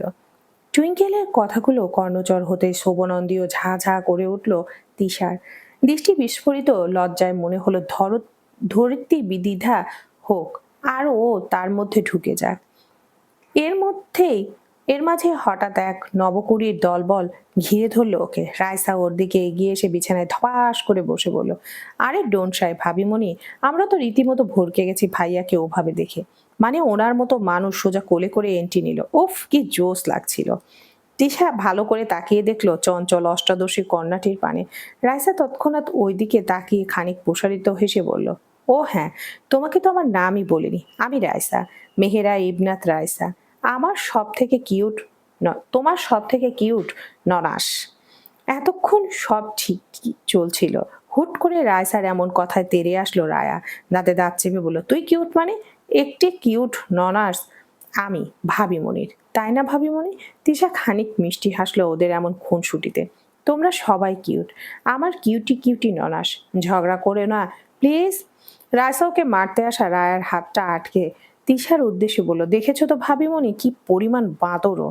রায়া তৎক্ষণাৎ ওকে ছেড়ে দিয়ে বলল, তোর সাথে বোঝাপড়া পরে হচ্ছে। যাই হোক ভাবিমণি, আমি তোমার সবচেয়ে কিউট আর সবার ছোট ননাস। ওই দামড়ি তো কলেজে, কিন্তু আমি এবার সবে ক্লাস 9-এ। রায়সার রায়ের খুনসুটি যখন তুঙ্গে, তখনই হাতে রূপালি ট্রে আর তাতে কয়েক গ্লাস লেবুর শরবত নিয়ে ঘরে প্রবেশ করলো অহনা। ওর শান্ত আর ধীর স্থির চলনই বলে দিচ্ছে ও এই বাড়ির বড় মেয়ে। ঘরে ঢুকে ও রায়সা আর রায়াকে এক চিলতে কড়া নজরে দেখে নিয়ে ধমকের সুরে বলল, তোরা কি শুরু করলি বলতো? বেচারি তিশা মাত্র ঘুম থেকে উঠলো, আর তোরা এক ঝাঁক কাকের মতো ওর উপর ঝাঁপিয়ে পড়লে। একটু নিঃশ্বাস নিতে দে ওকে। অহনার কথায় দুই বোন একটু চুপসে গিয়ে একে অপরের দিকে তাকিয়ে মুখ ভ্যাংচালো। অহনা এবার তিশার দিকে ফিরে এক চিলতে স্নিগ্ধ হাসি দিয়ে শরবতের গ্লাসটা এগিয়ে দিল। তিশা বেশ লজ্জিত মুখে গ্লাসটা হাতে নিল। অহনা বিছানার একপাশে বসে সহজ গলায় বলল, শোনো তিশা, আমি কিন্তু তোমাকে নাম ধরেই ডাকবো। সম্পর্কে আমি তোমার বড় ননাস হই, তাই আমি আপনি করে দূরত্ব বাড়াতে চাই না। তুমি যেন কিছু মনে করো না আবার। তুষার দ্রুত মাথা নেড়ে সম্মতি দিল। আরে না না অহনা আপু, একদমই না। বরং আপনি নাম ধরে ডাকলে আমি বেশ কমফোর্টেবল ফিল করব। অহনা ওর পিঠে হাত রেখে বলল, এই তো আমার পিচ্চি বোন। তিশা হাসতে হাসতে এক চুমুক শরবত খেলো। তখনই লক্ষ্য করলো ঘরের একদম কোনায় দুটো পিচ্চি ছেলে গুটিসুটি মেরে বসে আছে আর ওদের কথা গেলছে। ওরা আর্যর ছোট মামার ছেলে, রাদীপ আর রিক্ত, যমজ ওরা। অহনা ওদের দিকে তাকিয়ে চোখ পাকিয়ে বলল, এই যে দুই চোর, তোরা ওখানে স্ট্যাচুর মতো বসে আছিস কেন? ভাবি বোনের সাথে কথা বলতে পারিস না? রাদীপ মাথা চুলকে লাজুক হেসে বলল, আমরা তো স্কোপই পাচ্ছিলাম না আপু। রায়সা আপু আর রায় আপু যেভাবে মাইক হাতে নিয়েছে, আমাদের মতো ছোটদের সেখানে এন্ট্রি নেওয়াটাই ট্রাফ। রিক্ত পাশ থেকে সায় দিয়ে বলল, হ্যাঁ ভাবিমণি, আমরা তো ভাবছিলাম তুমি বোধহয় কোনো সায়েন্স ফিকশন মুভির হিরোইন। মাম্মা বারবার বলছে কেউ যেন তোমাকে ডিস্টার্ব না করে। আমরা তো ক্লাস 5-এর স্টুডেন্ট, আমাদের তো আর তোমাদের মতো অত পাওয়ার নেই। তিশা ওদের এই পাকা পাকা কথা শুনে হো হো করে হেসে উঠল। ও ওদের ইশারায় কাছে ডেকে বলল, আরে না না, তোমরা এসো তো এখানে। তোমরা কি জানো আমার টিমে মেম্বার হতে হলে কিউট ছেলেদের তোমাদের মতো কিউট ছেলেদের আগে দরকার। রাধিবার রিক্ত এবার সাহস পেয়ে তিশার পাশে এসে বসলো। অন্দরমহলের এই কলকাকলির অন্তরালে উত্তর পাশের ঘরটাতে শ্রাবণের মেঘ জমেছে। আর্যদের মেজ মামার ছোট মেয়ে অরু তালুকদার মায়ার চোখে মুখে আজ শ্রাবণের মেঘের মতো এক থমথমে বিষণ্ণতা। কক্ষের চৌকাঠে দাঁড়িয়েও যখন তিশার হাসি মাখা মুখের দিকে তাকালো, ওর বুকের ভিতরটা যেন অভিমানে মোচড় দিয়ে উঠল। কৈশোরে সেই দুরন্ত দুপুরের গুলো থেকে আর্যর প্রতি এক নীরব অনুরাগ সযত্নে লালন করে এসেছে। মেহেরিনের বিদায়ের পর মায়া ভেবেছিল এবার হয়তো ধূসর মরুদ্যানে বৃষ্টির দেখা মিলবে, কিন্তু তিশার এই স্নিগ্ধ উপস্থিতি ওর সেই রঙিন স্বপ্নের প্রাসাদে বজ্রপাত ঘটালো। আসমা বেগম মেয়ের চোখে সে কম্পিত নোনা জলের আভাস পেয়ে দ্রুত ওর পাশে এসে দাঁড়ালেন। মায়ের মায়ার কাঁধে হাত রেখে কিঞ্চিত করা অথচ সতর্ক কণ্ঠে ফিসফিস করে বললেন, মায়া নিজেকে সামলাও, অহেতুক শোক দেখিয়ে নিজের সম্মান হারাস না। কপালে যা নেই তা নিয়ে শোক করা সাজে না। এখন বাইরে চল, সবাই তোর অপেক্ষা করছে। মায়া তপ্ত এক দীর্ঘশ্বাস গোপন করে মায়ের কথায় যান্ত্রিকভাবে মাথা নাড়ল। ও মায়ের দিকে স্থির চোখে তাকিয়ে বলল, আই ওয়ান্ট আর্য ভাই মা। আর তুমি তো জানো আমি যেটা চাই সেটা নিজের করেই ছাড়ি। আমার আর্যকেই লাগবে মা, আর্যকেই। আসমা বেগমের দিকে তাকিয়ে বললেন, কি হচ্ছেটা কি মায়া? তুমি কি বুঝছো না আর্য বিয়ে হয়ে গেছে? ইভেন এটা ওর দ্বিতীয় বিয়ে। সো হোয়াট মা, আমি যখন বলেছি আমার ওকে লাগবে, তার মানে আমার ওকেই লাগবে। বলে ওয়াশরুমে প্রবেশ করলো মায়া। রজনী নিস্তব্ধতার মাঝে মেয়ের এমন কথায় কিঞ্চিত ভুরু কুঁচকালো আসমা বেগম। তার আদরের এই মেয়ে এমন বাদর হয়েছে এটা ভালো করে জানা তার। তবে এতদিনের আবদারগুলো আসমা বেগম যেভাবেই পার করুক পূরণ করেছে, কিন্তু এটা কিভাবে সম্ভব? কিছুক্ষণ পর সবার সাথে নিচে নামলো তিশা। ওর বাম হাতটা শক্ত করে জাপটে ধরে আছে টুইঙ্কেল, আওড়াচ্ছে নিজের পাকা পাকা কথার ঝুলি। সিঁড়ি ভেঙে নামার সময় তিশা দেখলো তালুকদার মঞ্জিলের বিশাল ড্রয়িং রুমে মাঝে বিদ্যমান সেগুন কাঠের ভারী সোফায় আয়েশ করে বসে আছেন মুরব্বীরা। ছাদ থেকে ঝুলানো ভিক্টোরিয়ান ঝাল লণ্ঠনের মৃদু হলদটে আলোয় দেয়ালে টাঙানো তৈলচিত্রগুলো এক মায়াবী রহস্যতায় জেগে উঠেছে। ধোয়া ওঠা এলাচ চা আর গরম সিঙাড়ার সুবাসে ঘরটি আমোদিত। চারপাশের হাসি গল্পের পান খোলা শব্দে পুরনো এই অভিজাত মণ্ডিত অন্তর মহলটি আজ এক পরমাত্মীয়তার চাদরে মুড়িয়ে দিয়ে শান্তিতে আবগ্রহণ করছে। সিঁড়ি দিয়ে নামতেই দিশা নজর কাড়ল সোফায় বসে থাকা বৃদ্ধা মহিয়সীকে। তিনি আর্যর নানি, তালুকদার মঞ্জিলের অভিভাবিকা। রূপালী চুল আর চশমার ওপর দিয়ে তীক্ষ্ণ অথচ মমতাময়ী দৃষ্টি তিনি তিশাকেই দেখছিলেন। তিশা কাছে গিয়ে নিচু হয়ে সালাম করতে তিনি টেনে সোফায় বসালেন। খসখসে হাতে তিশার গাল ছুঁয়ে ধরা গলায় বললেন, আমার নাতিটার পছন্দ দেখছি খাসা। নাতবউ তো নয় যেন আসমানের এক চিলতে চাঁদ। বড় খাটানি গিয়েছে মা তোমার। ওই আইলসা ছেলেটা বুঝি সারা পথ কোল থেকে নামায়নি। নানির রসিকতায় ঘর জুড়ে হাসির রোল উঠল। বড় কর্তি সায়রা বেগম মৃদু হেসে তিশার মাথায় হাত রাখলেন। ঘুম কেমন হয়েছে মা? আলহামদুলিল্লাহ ভালো মামি।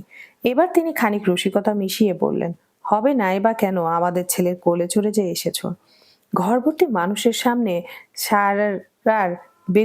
সায়রা বেগমের এমন কথায় লজ্জার সীমা রইল না তিশার। মাথা নিয়ে নিল, নুচ্চে নিয়ে নিল সঙ্গে সঙ্গে।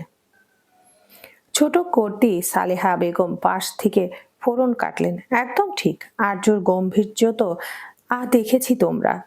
তোমার সামনে এসে একদম বরফ হয়ে গলে জল। তিশা ওভাবে মেঝেতে চেয়ে রইল, অদ্ভুত অনুভূতির তাড়নায় মাথা তুলতে পারল না। নিশুতি রাতের নিস্তব্ধতায় তালুকদার মঞ্জিলের পূর্ব পাশের কক্ষটি আজ এক মায়াবী কুহন। রূপালী চাঁদের আলো জানালার ঝরকাকে চুইয়ে শ্বেতপাথরের মেঝেতে আলপনা এঁকেছে। ঘরের মাঝখানে আর্য আর তিশা, দুজনেই নীরব, যেন শব্দহীন এক প্রগাঢ় সংলাপে মগ্ন। টুইঙ্কেল আজ দাদিয়ার আদরের অন্য ঘরে আশ্রিত, তাই এই বিশাল কক্ষে কেবল তাদের দুজনের নিঃশ্বাসের মৃদু কম্পন। আর্য সেই অতীন্দ্র প্রহরী সুলভ গম্ভীর আর তিশার কুণ্ঠিত আড়সটা মিলেমিশে এক অদ্ভুত রসায়ন তৈরি করেছে। এক বিছানায় থাকা এই সামাজিক দায়বদ্ধতা সবার কাছে গ্রহণীয় হলেও তাদের কাছে সেটা নয়। কেননা ওদের সম্পর্ক আর পাঁচটা দম্পতির মতো নয়। কিন্তু এটা তো শুধু ওরাই জানে, অন্যদের কিভাবে বলবে ওরা। তাই এক প্রকার বাধ্য হয়ে দুজন এক কক্ষে এসেছে নিদ্রা যাপনে। হঠাৎ নিস্তব্ধতা চিরিয়ে আর্যর কণ্ঠস্বর ভেসে আসলো, আপনি ঘুমিয়ে পড়ুন। মানে, আসলে আমি বলতে চাইছি আমি ঘুমালে আপনি কোথায় ঘুমাবেন? আর্য একবার কটাক্ষ চোখে বুলালো। বিছানার পাশে বাড়তি কোনো ঘুমাবার জায়গা নেই এখানে। পার্শ্ববর্তী ঝুল বারান্দার একখানা দোলনা বিদ্যমান, সেটাও ঘুমানোর জন্য যথেষ্ট জায়গা বহন করে না। I will manage, but I think আপনি টায়ার্ড, ঘুমিয়ে পড়ুন। টায়ার্ড তো আপনি নিজেও কম না, এত রাস্তা জার্নি করেছেন। তাছাড়া আমি তো ঘুমিয়েছি, আপনিই বরং ঘুমান। ডোন্ট নিড, আপনি ঘুমিয়ে পড়ুন। বললাম না আপনাকে ঘুমাতে? আমিও কিন্তু বলেছি আপনাকে ঘুমাতে। কানে কথা যাচ্ছে না? কথা তো দেখছি আপনারও কানে যাচ্ছে না। তিশার গা ছাড়া ভাবে বলা কথাটায় আর্য বিরক্তিকর রাগী স্বরে বলল, একটু বেশি কথা বলছেন না?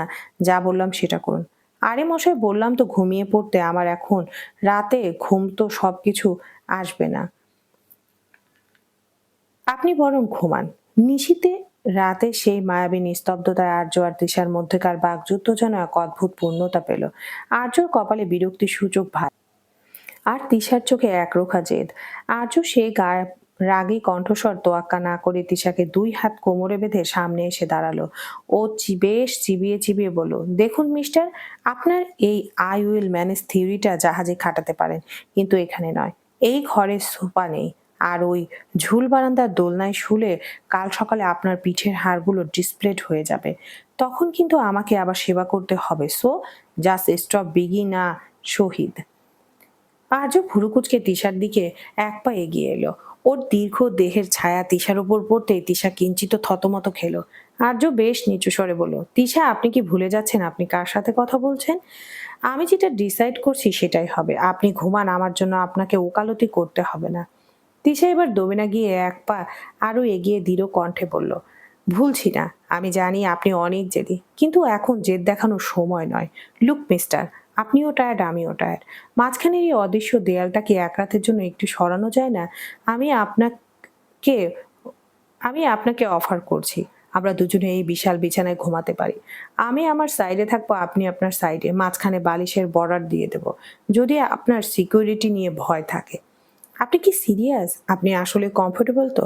তিশা এবার বিছানায় ধপাস করে বসে পড়ে বালিশগুলো ঠিক করতে করতে বলল, মিস্টার পারফেকশনিস্ট, আমি আপনাকে আমার হাজবেন্ড হিসেবে সবার সামনে রিপ্রেজেন্ট করছি।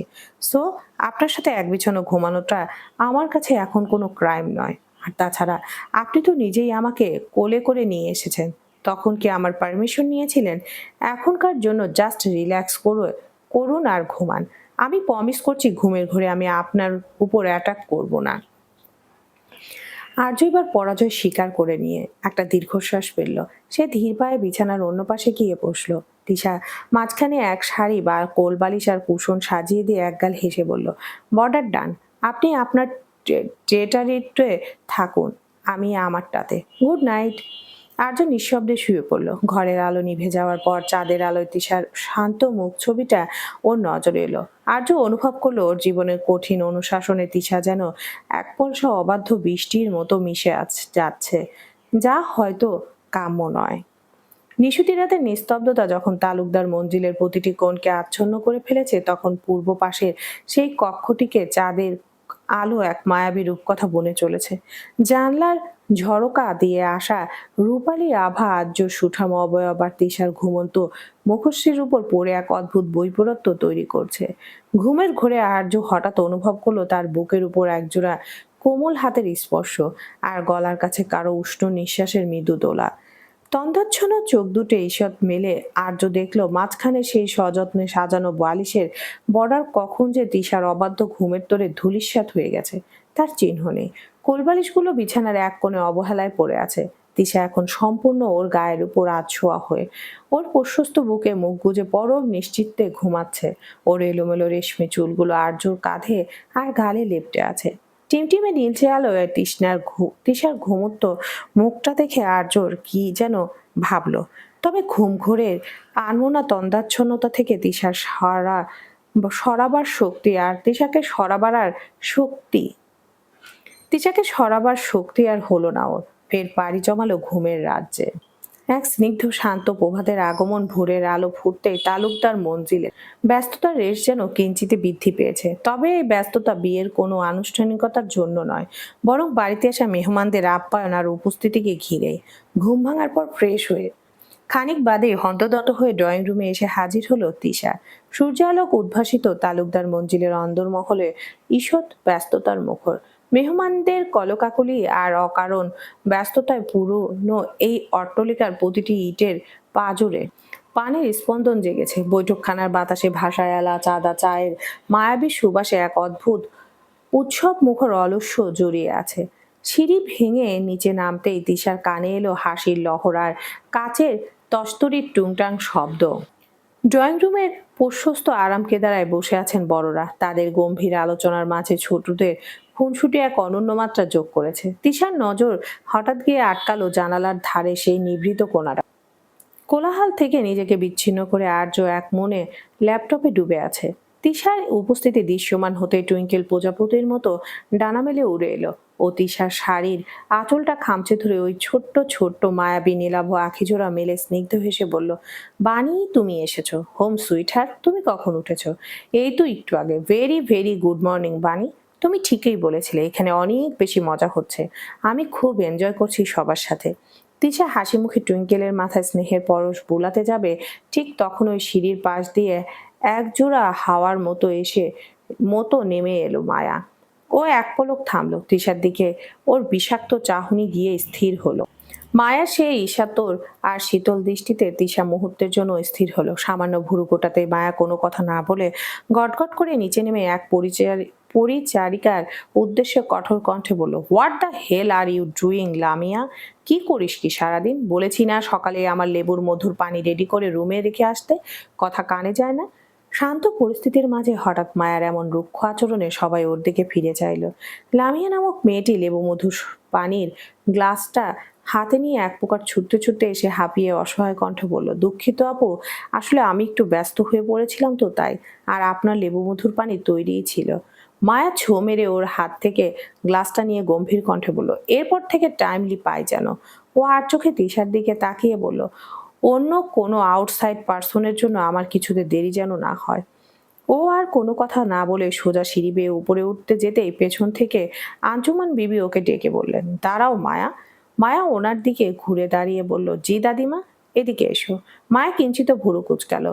অগোচরে অতঃপর এগিয়ে এসে বলল, জি বলো, তুমি লামিয়ার সাথে অমন ব্যবহার করলে কেন? মায়া দাদির রাশভারী কণ্ঠে সামান্য ভীতুস্বরে আমতা আমতা করে বলল, আসলে। তাকে কথা শেষ করতে না দিয়ে আঞ্জুমান বেগম বললেন, কোনো কথা বলবে না তুমি। দিন দিন মায়ের আদরে ভীষণ অসভ্য তৈরি হচ্ছ। কার সাথে কিভাবে কথা বলতে হয় সেটাও তুমি ভুলে গেছো। এ কেমন বেয়াদবি!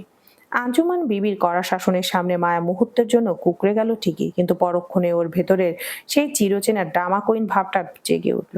ও গ্লাসের লেবু মধুর পানিটা একপাশে রেখে ঠোঁট উল্টে এমন এক করুণ চেহারা করে দু চোখে কৃত্রিম পানির আভাস এনে ফুপিয়ে ধরা গলায় বলল, ও আচ্ছা, এখন সামান্য একটা কাজের মেয়ের জন্য আমাকে সবার সামনে এইভাবে অপমান করবে দাদিমা? আমি তো জাস্ট ওকে ডিসিপ্লিন শেখাচ্ছিলাম। কিন্তু এখন দেখছি এই বাড়িতে আমার কোনো দামই নেই, সবাই আমাকে এখন পর ভাবতে শুরু করেছে। আসমা বেগম পাশ থেকে মেয়ের এই অবস্থা দেখে গলে জল হয়ে গেলেন। তিনি এগিয়ে এসে মায়াকে আগলে নিয়ে বললেন, আহা মা, কাঁদিস না তো। আম্মা, আপনিও এমন করেন কেন? মেয়েটা সকালে উঠে একটু নিজের হেলথ নিয়ে কনসাস হয়েছে, তাতে ওকে এভাবে সবার সামনে ঝাড়লেন? ও ভুল তো কিছু বলেনি। মায়া এবার নাক টেনে আরো এক কাঠি বাড়িয়ে দিল। ওনার খুঁট দিয়ে চোখ মোছার ভান করে হেঁচকি তুলে এমন এক বিলাপ শুরু করে থেমে বলতে লাগলো, থাক মা, দাদিমা ঠিকই বলেছে। আমি বোধহয় এই বাড়িতে অসভ্য। আসলে নতুন মানুষ আসার পর পুরনোদের জায়গা তো একটু কমেই যায়। আমি বরং নিজের রুমে গিয়ে পড়ে থাকি, কারোর সামনে আর আসবো না, তোমরা সবাই আনন্দ করো। কথাটা বলে মায়া এক হাত দিয়ে মুখ চেপে ধরে ঝড়ের বেগে সিঁড়ি দিয়ে উপরে দৌড়ে পালালো। যাওয়ার সময় এমন এক করুণ আর্তনাদ ছুড়লো যা পুরো ড্রয়িং রুমে প্রতিধ্বনি তুলল। তিশা একপাশে দাঁড়িয়ে পুরো মেগা সিরিয়াল লাইভ দেখছিল। ও রীতিমতো থ মেরে গেছে। মায়ের এই লেভেলের ন্যাকামি দেখে তিশার মনে হলো এই মেয়েকে যদি অস্কারের জন্য পাঠানো হয় তবে অস্কার নিজেই ওর পায়ে এসে লুটোপুটি খাবে। তিশা আর চোখে একবার আর্যর দিকে তাকালো। আর্য তখন ল্যাপটপের দিকে তাকিয়ে আছে, তবে ওর কপালে ভাঁজ বলছে ও বিরক্ত। তিশা মনে মনে বিড়বিড় করে উঠল, বাপরে বাপ, এ তো জ্যান্ত ন্যাকামির ডিকশনারি। সামান্য লেবু মধুর পানির জন্য এত নাটক। এই মেয়ে কি ছোটবেলায় খাবারের বদলে ডামা গিলতো নাকি? আল্লাহ বাঁচান, এর পাশে থাকলে তো আমার নিজের মধ্যেও মাঝে মাঝে মনে হবে আমি সাইড ক্যারেক্টার।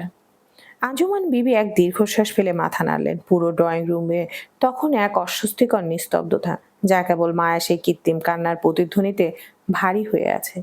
মেয়ের প্রস্থানের পর আসমা বেগমের গজগজানির মাঝে ড্রয়িং রুমে এক অদ্ভুত নিস্তব্ধতা নেমে এসেছে। তিশা দোমনা করছিল এই পরিস্থিতিতে সামনে যাবে কিনা, কিন্তু আঞ্জুমান বিবির তীক্ষ্ণ জহুরির দৃষ্টি এড়ানোর উপায় নেই। তিনি ইশারায় তিশাকে কাছে ডাকলেন। ধীর পায়ে এগিয়ে গিয়ে ওনার পাশে বসতে বৃদ্ধা একগাল হাসলেন। তিশার নরম হাতটা নিজের কোঁচকানো হাতের মুঠোয় নিয়ে নানি শাশুড়ি সুলভ দৃষ্টিতে চোখ টিপে মৃদু স্বরে বললেন, কিরে নাথবো, কাল রাতে কি ঠিকঠাক ঘুম হয়েছিল নাকি আমার নাদির দাপটে সারা রাত জেগেই কাটাতে হলো? তিশা মুহূর্তেই লজ্জায় লাল হয়ে গেল। আর্যর সাথে এক বিছানায় শোয়া মাঝখানে সেই বালিশের বর্ডার সব যেন চোখের সামনে ভেসে উঠল। ও আমতা আমতা করে বলল, না নানিমা, ঠিকঠাকই হয়েছে। আঞ্জুমান বিবি এবার ল্যাপটপে মগ্ন আর্যর দিকে একবার তাকিয়ে গালটা একটু চড়িয়ে বললেন, শোন নাথবো, এই আর্য হলো নারকেলের মতো, বাইরে শক্ত খোলস কিন্তু ভেতরে বড্ড নরম শ্বাস। একটু কায়দা করে কুড়িয়ে নিতে জানলে দেখবি একদম মিষ্টি পানি বের হবে। তিশা কোনো মতো হাসি চেপে আর্যর দিকে তাকাতেই দেখলো ল্যাপটপের আড়ালে আর্যর কান দুটো হঠাৎ করে ইটের মতো লাল হয়ে উঠেছে। আঞ্জুমান বিবি থামলেন না। তিশার চিবুক নিড়ে দিয়ে বিজ্ঞদের মতো টিপস দিলেন, আর শোন, পুরুষরা একটু বেশি রাশভারী হয়, এদের বশে আনতে হলে মাঝে মধ্যে একটু ন্যাকামি করতে হয়, একটু মান অভিমানে ভাসিয়ে দিতে হয়। তবে ওই মায়ার মতো মিথ্যা নাটক নয়, বরং চোখের এক ফোঁটা আসলি জলের দাম এদের কাছে পাহাড় সমান। আর্য যদি বেশি কথা বলে তবে সোজা গিয়ে কোলে মুখ লুকিয়ে কাঁদবি, দেখবি ক্যাপ্টেন সাহেবের সব কমান্ডিং পাওয়ার এক লহমায় ফিউজ হয়ে গেছে। তিশা আবার ঠোঁট চেপে হেসে ফেললো। নানিজানের এমন রোমান্টিক ডিকশনারি শুনে ও আর লজ্জা ধরে রাখতে পারলো না। আর্য ল্যাপটপের স্ক্রিনটা সজোরে বন্ধ করে দিয়ে এক প্রকার আড়ষ্ট ভঙ্গিতে দাঁড়ালো।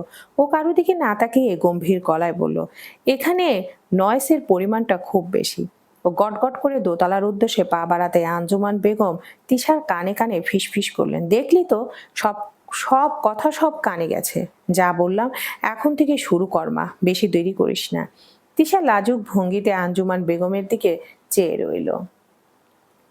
কক্ষে এসে দরজাটা বন্ধ করে দিল আর্য। অতঃপরে এগিয়ে গেল বিছানায়, ফের খুলল ল্যাপটপটা। ভুরু যুগল ঈষৎ কুচকানো, তবে মুখাবয় দেখে অনুভূতি অনুমান করা দায়। কিছুক্ষণ নির্বিঘ্নে নিজ কর্ম সম্পাদন করলো, তবে মুহূর্ত খানিক অতিবাহিত হতেই দিক বেদিক কম্পিত করে গর্জন তুলল এক কোণে অবহেলায় পড়ে থাকা তিশার ফোনটা। কাজের মাঝে হঠাৎ এমন ব্যাঘাতে আর্যর জল শক্ত হয়ে এলো। বিরক্তির এক সূক্ষ্ম রেখা ওর ললাটে ফুটে উঠল। একবার ভাবলো তিশাকে ডাকবে। সে ধীর পায়ে দরজার দিকে এগিয়ে গেল। কপালে বিরক্তির ভাঁজ স্পষ্ট। দরজাটা সামান্য ফাঁক করে বাইরে তাকাতেই দেখলো বাড়ির এক পরিচারিকা সালমা ট্রে হাতে করিডোর দিয়ে যায়। আর্য গম্ভীর ও ভরাট কণ্ঠে ডাকলো, সালমা। সালমা থমকে দাঁড়িয়ে গেল। আর্য সেই রাশভারী কণ্ঠস্বরে সে কিছুটা ততস্থ হয়ে কাচুমাচু মুখে সামনে এসে দাঁড়ালো। আর্য দরজার চৌখাটে হেলান দিয়ে শান্ত অথচ আদেশ সূচক স্বরে বলল, তিশাকে গিয়ে বলো ওর ফোনটা ড্রয়িং রুমে মতো এখানেও সমানে তালে গর্জন তুলছে। কাজের ডিস্টার্ব হচ্ছে বড্ড। ও যেন এখনই এসে ওটা সাইলেন্ট করে অথবা সাথে করে নিয়ে যায়। Be quick. সালমা মাথা নেড়ে দ্রুত পায়ে নিচে নেমে গেল। আর্যও আসলো ভিতরে। ফোনটা 2 মিনিটের জন্য থেমেছিল, কিন্তু মাত্র কয়েক সেকেন্ডের বিরতি নিয়ে আবারও সেই একঘেয়ে কর্কশ সুর। আর্য এবার ল্যাপটপটা একপাশে সরিয়ে রেখে বিছানার দিকে এগোলো। ফোনটা হাতে নিতে স্ক্রিনে ভেসে ওঠা অচেনা নাম্বারটা ওর চোখের মণি দুটোকে আরো তীক্ষ্ণ করে তুললো। ও সচরাচর অন্যের ফোন হাত দেয় না, কিন্তু এই অবিরল বিরক্তি উৎপাদনকারীর কলটি ওর ধৈর্যর বাঁধ ভেঙে দিয়েছে। আর্য ফোনটা রিসিভ করে কানে ধরতে ওপাশ থেকে এক চেনা কণ্ঠস্বর ভেসে এলো, hello Tisha, can you hear me? আরে ইয়ার, তুমি ফোন ধরছো না কেন? আর্যর বিন্দুমাত্র বাকি রইল না যে অপর প্রান্তের মানবটি সায়েম। সঙ্গে সঙ্গে আর্য ধৈর্যের বাদ চুরমার হয়ে গেল। ওর নসারন্ধে ফুলে উঠেছে প্রবল আক্রোশে। ওর তীক্ষ্ণ ভায়োলেট রং চোখের মণিতে সন্ধ্যা বিস্ফোরিত আগ্নেয়গিরির ন্যায় উত্তপ্ততা স্পষ্ট। ওর ইচ্ছা করছিল ফোনের ওপর থেকেও লোকটাকে টেনে নিজের পেশিবহুল হাতে উচিত শিক্ষা দিতে, কিন্তু ও নিজেকে সংযত করলো। এই নিচু স্তরের মানুষের সাথে কথা বলে নিজের আভিজাত্যকে কালিমা লিপ্ত করার বিন্দুমাত্র রুচি ওর নেই। আর্য এক মুহূর্ত নষ্ট না করে ফোনটা কান থেকে নামিয়ে আনলো। ওর আঙ্গুলগুলো স্ক্রিনের উপর বিদ্যুতের গতিতে চলল। কোনো উত্তর না দিয়ে কলটি সজোরে কেটে দিয়ে সাইমের নম্বরটি স্লিট করে অবলীলায় পাঠিয়ে দিল ব্লক লিস্টের অতল গহ্বরে। অতঃপর ফোনটা বিছানায় সজোরে আছাড় দেওয়ার মতো করে রেখে উঠে দাঁড়ালো। তিশা ভাবি, আপনাকে আর্য ভাই ডাকছে। সালমার কথাটা কর্ণগোচর হতেই রান্নাঘরে উপস্থিত সকলের কৌতূহলী দৃষ্টি তিশার উপর নিবদ্ধ হলো। অপ্রস্তুত তিশা লজ্জায় আড়ষ্ট হয়ে এলো খানিক। আর্যর খালা আর ওনার মেয়েরা একটু আগে এসেছেন।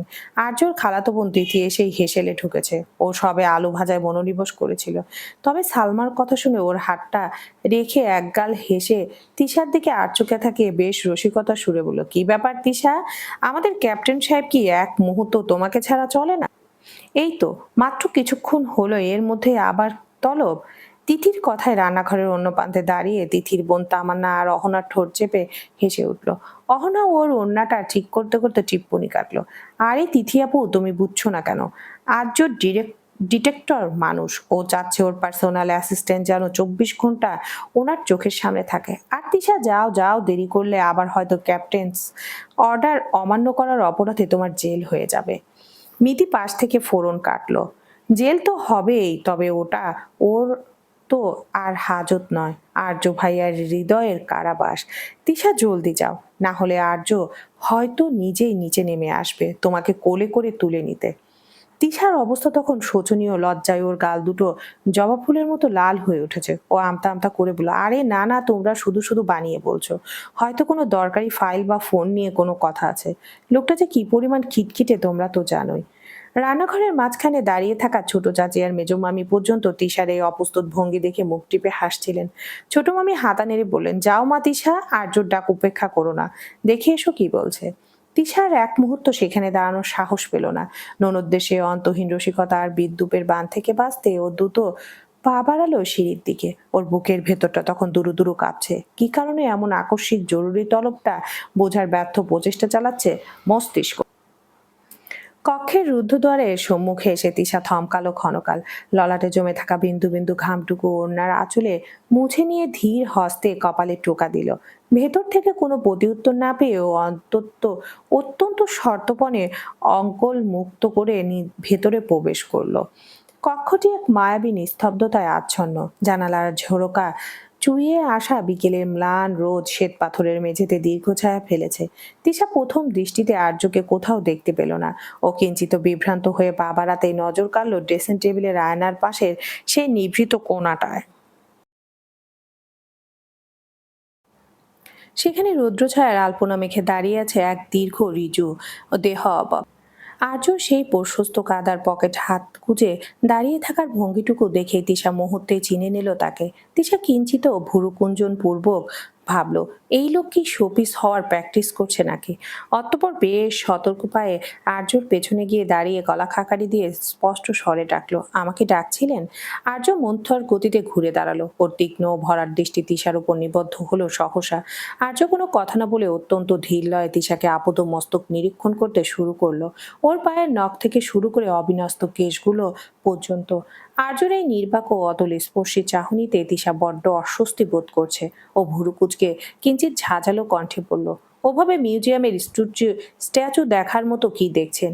আমি কি চিড়িয়াখানার কোনো অদ্ভুত প্রাণী কেন রেখেছেন সেটা বলবেন তো। আর্য নির্বাক ভঙ্গিমায় তিশা একদম পাশ কাটিয়ে কক্ষে প্রবেশ করতে করতে নির্লিপ্ত কণ্ঠে বলল, নাথিং। তিশা বিরক্তির বিস্ময় মিশ্রণে দৃষ্টি প্রসারিত করে দ্রুত ঘুরে আর্যর পিছু ডাকলো, কি বললেন? নাথিং মানে? সালমা যে নিচে গিয়ে ঢোল পিটিয়ে এলো যে আপনি আমাকে জরুরি তলব করেছেন, আর এখন বলছেন নাথিং? আপনি কি আমার সাথে ইয়ার্কি করছেন? আর্য দরজার কাছে গিয়ে থেমে গেল। সে পেছনে না ফিরে অত্যন্ত শান্ত স্বরে বলল, সালমা কেন ওটা বলল সেটা সালমাকেই জিজ্ঞেস করুন। তিশা দমল না, বরং দ্বিগুণ বিরক্তিতে বলল, মানে কি? ও বলে আপনি ডাকেন, আপনি বলেন ডাকেননি। আসলে হচ্ছেটা কি? How can I know? Tisha এক মুহূর্ত স্তব্ধ হয়ে দাঁড়িয়ে রইল। আর্যর এই নির্বিকার ভঙ্গিতে আর রহস্যময় উত্তরে কোনো কুল কিনারা ও খুঁজে পেল না। পরক্ষণে ভাবলো হয়তো বোঝার ভ্রান্তি হয়েছে কোথাও। তাই ও আর কথা না বাড়িয়ে কক্ষ থেকে প্রস্থান করতে গেল। ঠিক তখনই পেছন থেকে আর্য সে গম্ভীর ধারালো কণ্ঠস্বর বর্ষার মতো ওকে বিদ্রোহ করলো। আর্য ল্যাপটপটা বিছানায় সজোরে রেখে দিয়ে বসলো, বলল, লিসেন ম্যাম। আর্যর বলা ম্যাম সম্বোধনের সঙ্গে সঙ্গে ঘুরে তাকালো তিশা। কি এক অদ্ভুত আবেশে হৃদয় দোলা দিল ওর। আর্য ওর দিকে না তাকিয়ে ল্যাপটপে মনোনিবেশ করতে করতে বলল, আপনি ক্লামজি ইটস ওকে, বাট আনকেয়ারফুল হওয়াটা আমার মোটেও পছন্দ নয় কিছু মানুষ থেকে। তাই আপনার সোশ্যাল ডিস্টেন্সিং মেনটেন করা প্রয়োজন। না হলে আপনার মতো সহজ সরল ইউজার ইন্টারফেস কিন্তু ক্র্যাশ করতে বেশি সময় নেবে না। তিশা আর্যর কথার মাথা মুন্ডু না বুঝে বলল, মানে আপনি কার কথা বলছেন? আর্য এবার ল্যাপটপ থেকে মুখ তুলে সরাসরি তিশার চোখের দিকে তাকালো, তীক্ষ্ণ কণ্ঠে বলল, আমি কারো কথা বলছি সেটা বোঝার মতো ক্যাপাসিটি যদি আপনার ভিতরে না থাকে তাহলে জাস্ট মনে রাখবেন কোনো থার্ড পার্টির ইন্টারফিয়ারেন্সে আমি মোটেও পছন্দ করি না, সেটা যেই হোক না কেন। So be careful. তিশা কিঞ্চিত ভুরুকুঞ্চন পূর্বক মুখ গোটালো, অতঃপর এক ঝলক আর্যর কর্মনির্মগ্ন মুখটার পানে চেয়ে বেরিয়ে এলো। কি ব্যাপার মিস, লাইন মারার প্ল্যান আছে নাকি? হুট করে পেছন থেকে ভেসে আসা পৌরুষ কণ্ঠটায় কিঞ্চিত ভরকায় মেহসিনা। তড়িৎ বেগে পিছনে ঘুরতে দৃশ্যমান হয় বিজ্ঞের ন্যায় চেয়ে থাকা আরদিয়ানকে। ও তৎক্ষণাৎ নিজেকে সামলে বলে, মানে? আরদিয়ান ওর দিকে এগিয়ে আসতে আসতে বলে, এই যে ইদানিং আমার হসপিটালে আসা যাওয়া বেড়েছে, এখন দেখছি আমার কেবিনেও উকি ঝুঁকি দেওয়া হয়। Good good, very good.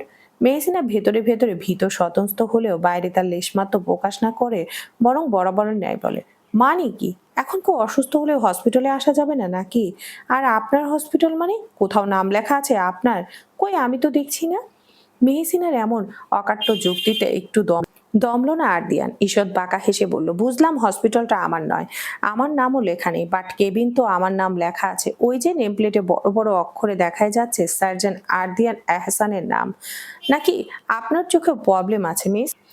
মেহসিনা এবার একটু অপ্রস্তুত হয়ে এদিক ওদিক তাকিয়ে অন্যার খুঁটটা আঙ্গুলে পেঁচাতে পেঁচাতে বেশ বিরক্তিমাখা সুরে বলে, উফ, এত ফাও ক্যাচাল কেন করেন আপনি? আমি আপনার কেবিনে উকি দিচ্ছিলাম না, জাস্ট দেখছিলাম ভিতরে পেশেন্ট আসে কিনা। হুট করে ঢুকে পড়লে যদি আপনার ওই বিশাল ইগোতে চোট লাগে, তাই একটু সাবধান হচ্ছিলাম। আর আরদিয়ান এবার কেবিনের দরজায় হেলান দিয়ে দুহাত বুকের উপর ভাঁজ করে দাঁড়িয়ে এক ভুরু সামান্য নাচিয়ে মুচকি হেসে বলল, আমার ইগোর কথা ভেবে এত কনসার্ন?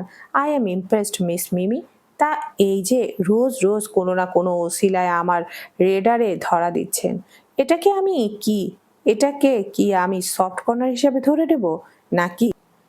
মেহসিনা ওকে কথা শেষ করতে দিল না, তড়িৎ গতিতে ওর দিকে তাকিয়ে চোখ বড় বড় করে বলল, সফট কর্নার মাই ফুড।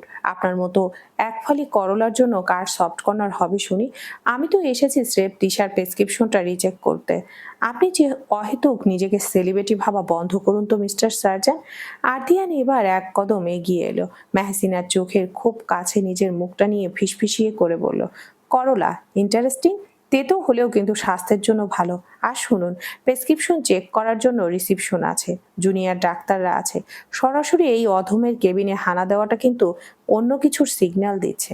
মানুন আর না মানুন, আপনার এই ঝগড়ুটে স্বভাবের আড়ালে একটা কিউট কিউরিসিটি আমি স্পষ্ট দেখতে পাচ্ছি। মেহসিনা এবার সত্যিই থতমত খেয়ে গেল।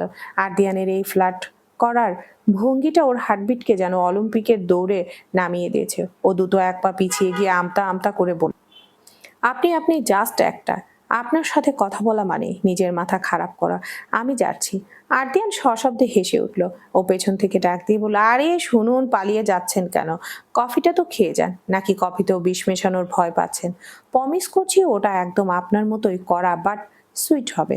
মেহসিনা পেছনে না ফিরিয়ে হাত নেড়ে না সূচক ইশারা করে করিডোর দিয়ে প্রায় দৌড়ে পালালো। যাওয়ার সময় ওর মনের কোণে একটা অদ্ভুত শিহরণ খেলে গেল। আরদিয়ান করিডোরের দিকে তাকিয়ে একা একাই বিড়বিড়িয়ে বলল, মেডিকেল সায়েন্সে এই রোগের নাম যাই হোক, আমার কাছে কিন্তু এর একটা কিউট অ্যাটাক। দেখা হবে মিস ঝগড়ুটে। আর্যর ঘর থেকে বেরিয়ে করিডোর দিয়ে হাঁটছিল তিশা, উদ্দেশ্য নিয়ে গিয়ে সকলের কাছে আরেকটু সহায়তা করা। উদ্দেশ্য নিচে গিয়ে সকলের সাথে আরেকটু সহায়তা করা। ঠিক তখনই উল্টো দিক থেকে ঝড়ের বেগে আসছিল মায়া। বাকের মুখে দুজনের প্রায় মুখোমুখি সংঘর্ষ হওয়ার উপক্রম হতেই তিশা নিজেকে সামলে নিয়ে একপাশে সরে দাঁড়িয়ে মৃদু হেসে বেশ অমায়িক স্বরে বলল, আরে তুমি তো মায়া, তাই না? ইয়ে সাবধানে, একদম ধাক্কা লেগে যাচ্ছিল তো। মায়া থমকে দাঁড়ালো। তিশার সেই সহজ সরল হাসিটা যেন ওর চোখে অগ্নি হলকা হয়ে বিঁধল। ও ওর দামি ওড়নাটা কাঁধে ঝটকানি দিয়ে সরিয়ে অত্যন্ত তাচ্ছিল্য সুরে বলল, লিসেন, এসব ঢং আমার পছন্দ নয়। এই যে বড় বড় করে চোখ মেলে মায়াবী সাজার চেষ্টা করছো, এসব ন্যাকামি আমার সামনে না দেখালেও চলবে। হঠাৎ মায়ার এমন আক্রমণাত্মক কথায় তিশা অবাক হয়ে বলল, ন্যাকামি? আমি তো জাস্ট নর্মাল কথা বললাম। একদিন তোমার ভুল মনে হচ্ছে। ও স্টপ ইট। ভুল আমার নয়, ভুল আর্য ভাইয়ের। জানি না কোন মন্তব্যে ওনার ঘাড়ে চেপে বসেছ। যে লোকটা নিজের স্ট্যান্ডার্ড ভুলে তোমার মতো এমন স্ট্যান্ডার্ড মেয়েকে কোলে করে বাড়িতে এন্ট্রি দিচ্ছে। তিশার ভেতরের শান্ত সমুদ্রটা মুহূর্তে উলতাল হয়ে উঠল। মায়ার মুখে ক্লাসলেস আর ঘাড়ে চাপার মতো কদর্য অপবাদ শুনে ওর সহ্যের বাঁধ ভেঙে চুরমার হয়ে গেল। ও এক কদম এগিয়ে গিয়ে অগ্নি দৃষ্টি হেনে মায়ার চোখের দিকে সরাসরি তাকালো, ধারালো কণ্ঠে বলল, লিসেন মিস ন্যাকামির ভান্ডার, তোমার ডামাগুলো ড্রয়িং রুমের জন্য তুলে রাখলে ভালো হতো। আর শোনো, তুমি বললে না আমি ওনার ঘাড়ে চেপে আছি? আই থিঙ্ক তোমার চোখটা চেক করা দরকার, কারণ আর্য আমাকে কোলে করে আনবে না মা কি মাথায় করে সেটা সম্পূর্ণ ওনার চয়েস। আর আমাকে স্ট্যান্ডার্ডের কথা বলছো? যার নিজের ব্যবহারের কোনো স্ট্যান্ডার্ড নেই, তার মুখে বড় বড় কথা বড্ড বেমানান লাগে। মায়া রাগে কাঁপতে কাঁপতে বলল, কি বললি তুই? তোর এত সাহস? সাহস আরও আছে দেখবি। বলেই ও সাটিয়ে চর বসিয়ে দিল মায়ার নরম চোয়ালে। অতঃপর ওর চুলেগুলো মুঠিবদ্ধ করে ধরে পেছনের দিকে থেকে টান দিয়ে দাঁতে দাঁত চেপে বাঁকা হেসে বলল, এখন থেকে অন্তত আমার সাথে কথা বলার সময় নিজের লিমিটের মধ্যে থাকবি। আই থিঙ্ক তোর ওই শকুনের দৃষ্টি আমার আর্যর উপর পড়েছে, তাই দৃষ্টি সংযত কর। না হলে থাক, পরে বলবো, বাট আপাতত ডিটেকশনটা ক্লিয়ার। কথাগুলো এক নাগাড়ে বলে ওর চুল তাচ্ছিল্যের সাথে ছেড়ে দিয়ে তিশা আর এক মুহূর্ত না দাঁড়িয়ে ওকে পাশ কাটিয়ে গটগট করে নিচে নেমে গেল। এদিকে তিশার আকস্মিক চাপাটাঘাত আর রণদেহী মূর্তির সম্মুখে মায়া যেন এক নিমিষে বিমূঢ় হয়ে পড়ল। অপমানে বিস্ময়ে ওর বাকশক্তি রুদ্ধ হয়ে এলো। দুই নয়ন বিস্ফোরিত করে সে কেবল তিশার প্রস্থানের পথপানে চেয়ে রইল। দর্পিতা মায়ার অহংবোধ চূর্ণ বিচ্ছিন্ন হয়ে ধূলিসাৎ হলো এক পলকে। ওর গণ্ডদেশ রক্তিম হয়ে উঠেছে। অপমানে আর অন্তরে দাও দাও করে জ্বলছে প্রতিহিংসার অনল। সেই নির্জন করিডোরে একা একাকী মুক্তব্য দাঁড়িয়ে কাঁপতে লাগলো। হাত জোড়া মুষ্টিবদ্ধ করে বলল, আমি তোকে ছাড়বো না, কিছুতেই ছাড়বো না তিশা। মায়ের সাথে সেই অনাকাঙ্ক্ষিত সংঘর্ষের পর তিশার মেজাজটা বেশ তিরিক্ষি হয়েছিল। তবে ডাইনিং টেবিলে সবার সাথে হাসাহাসি আর রাতের খাবারের ব্যস্ততায় সেই তিক্ততা কিছুটা প্রমোষিত হয়েছে। রাত তখন 11টা ছুঁই ছুঁই। তিশা কক্ষের দর্পণের সম্মুখে দাঁড়িয়ে চুলে চিরুনি চালনা করছিল। আর্যের বিছানায় হেলান দিয়ে ল্যাপটপে কি যেন গভীর মনোযোগ দিয়ে দেখছে। ঘরটা একদম শান্ত নিস্তব্ধ, শুধুমাত্র এসির মৃদু গুঞ্জন শোনা যাচ্ছে। হঠাৎ তিশার ফোনটা বেজে উঠল। স্ক্রিনে বেস্টু নামটা দেখে তিশা দ্রুত কলটা রিসিভ করলো। কিরে এত রাতে? ওপাশ থেকে মেহসিনার কণ্ঠস্বর বেশ চিন্তিত শোনালো। দোস্ত, একটা দরকারি কথা আছে। সায়েম ভাই তোকে অনেকক্ষণ ধরে ট্রাই করছে কিন্তু পাচ্ছিল না। পরে আমাকে ফোন করে জানালো যে তুই নাকি ওনাকে ব্লক করে দিয়েছিস। কি ব্যাপার বলতো? হুট করে সায়েম ভাইকে ব্লক মারলি কেন? বুঝলাম ওনাকে তোর অপছন্দ, তা বলে সরাসরি ব্লক? কলেজের সিনিয়র ভাই, একটু তো বোঝ। তিশার হাতে চিরুনিটা থমকে গেল। ও অবাক হয়ে বলল, মানে আমি সায়েম ভাইকে ব্লক করব কেন? আমি তো ফোন হাতেই নিইনি ঠিক মতো, হয়তো নেটওয়ার্কের প্রবলেম ছিল। নেটওয়ার্কের প্রবলেম না রে পাগলি, সায়েম ভাই স্ক্রিনশট পাঠিয়েছে, ক্লিয়ারলি দেখাচ্ছে ইউ আর ব্লকড। আচ্ছা তুই একটু চেক কর তো। মেহসিনা তাগাদা দিতে তিশা কিছুটা বিভ্রান্ত হয়ে কলটা স্পিকারে দিয়ে ফোনের ব্লক লিস্টে অপশনে ঢুকলো। আর সেখানে তাকাতেই ওর চোখ চড়ক গাছ।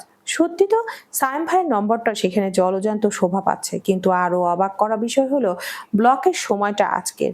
তিশার মস্তিষ্কে বিদ্যুৎ খেলে গেল। ঠিক সেই সময় যখন ও আর্যর ডাকে নিচ থেকে উপরে এসেছিল এবং আর্য ওকে সোশ্যাল ডিস্টেন্সিং আর থার্ড পার্টি ইন্টারফেয়ারনেস নিয়ে জ্ঞান দিচ্ছিল।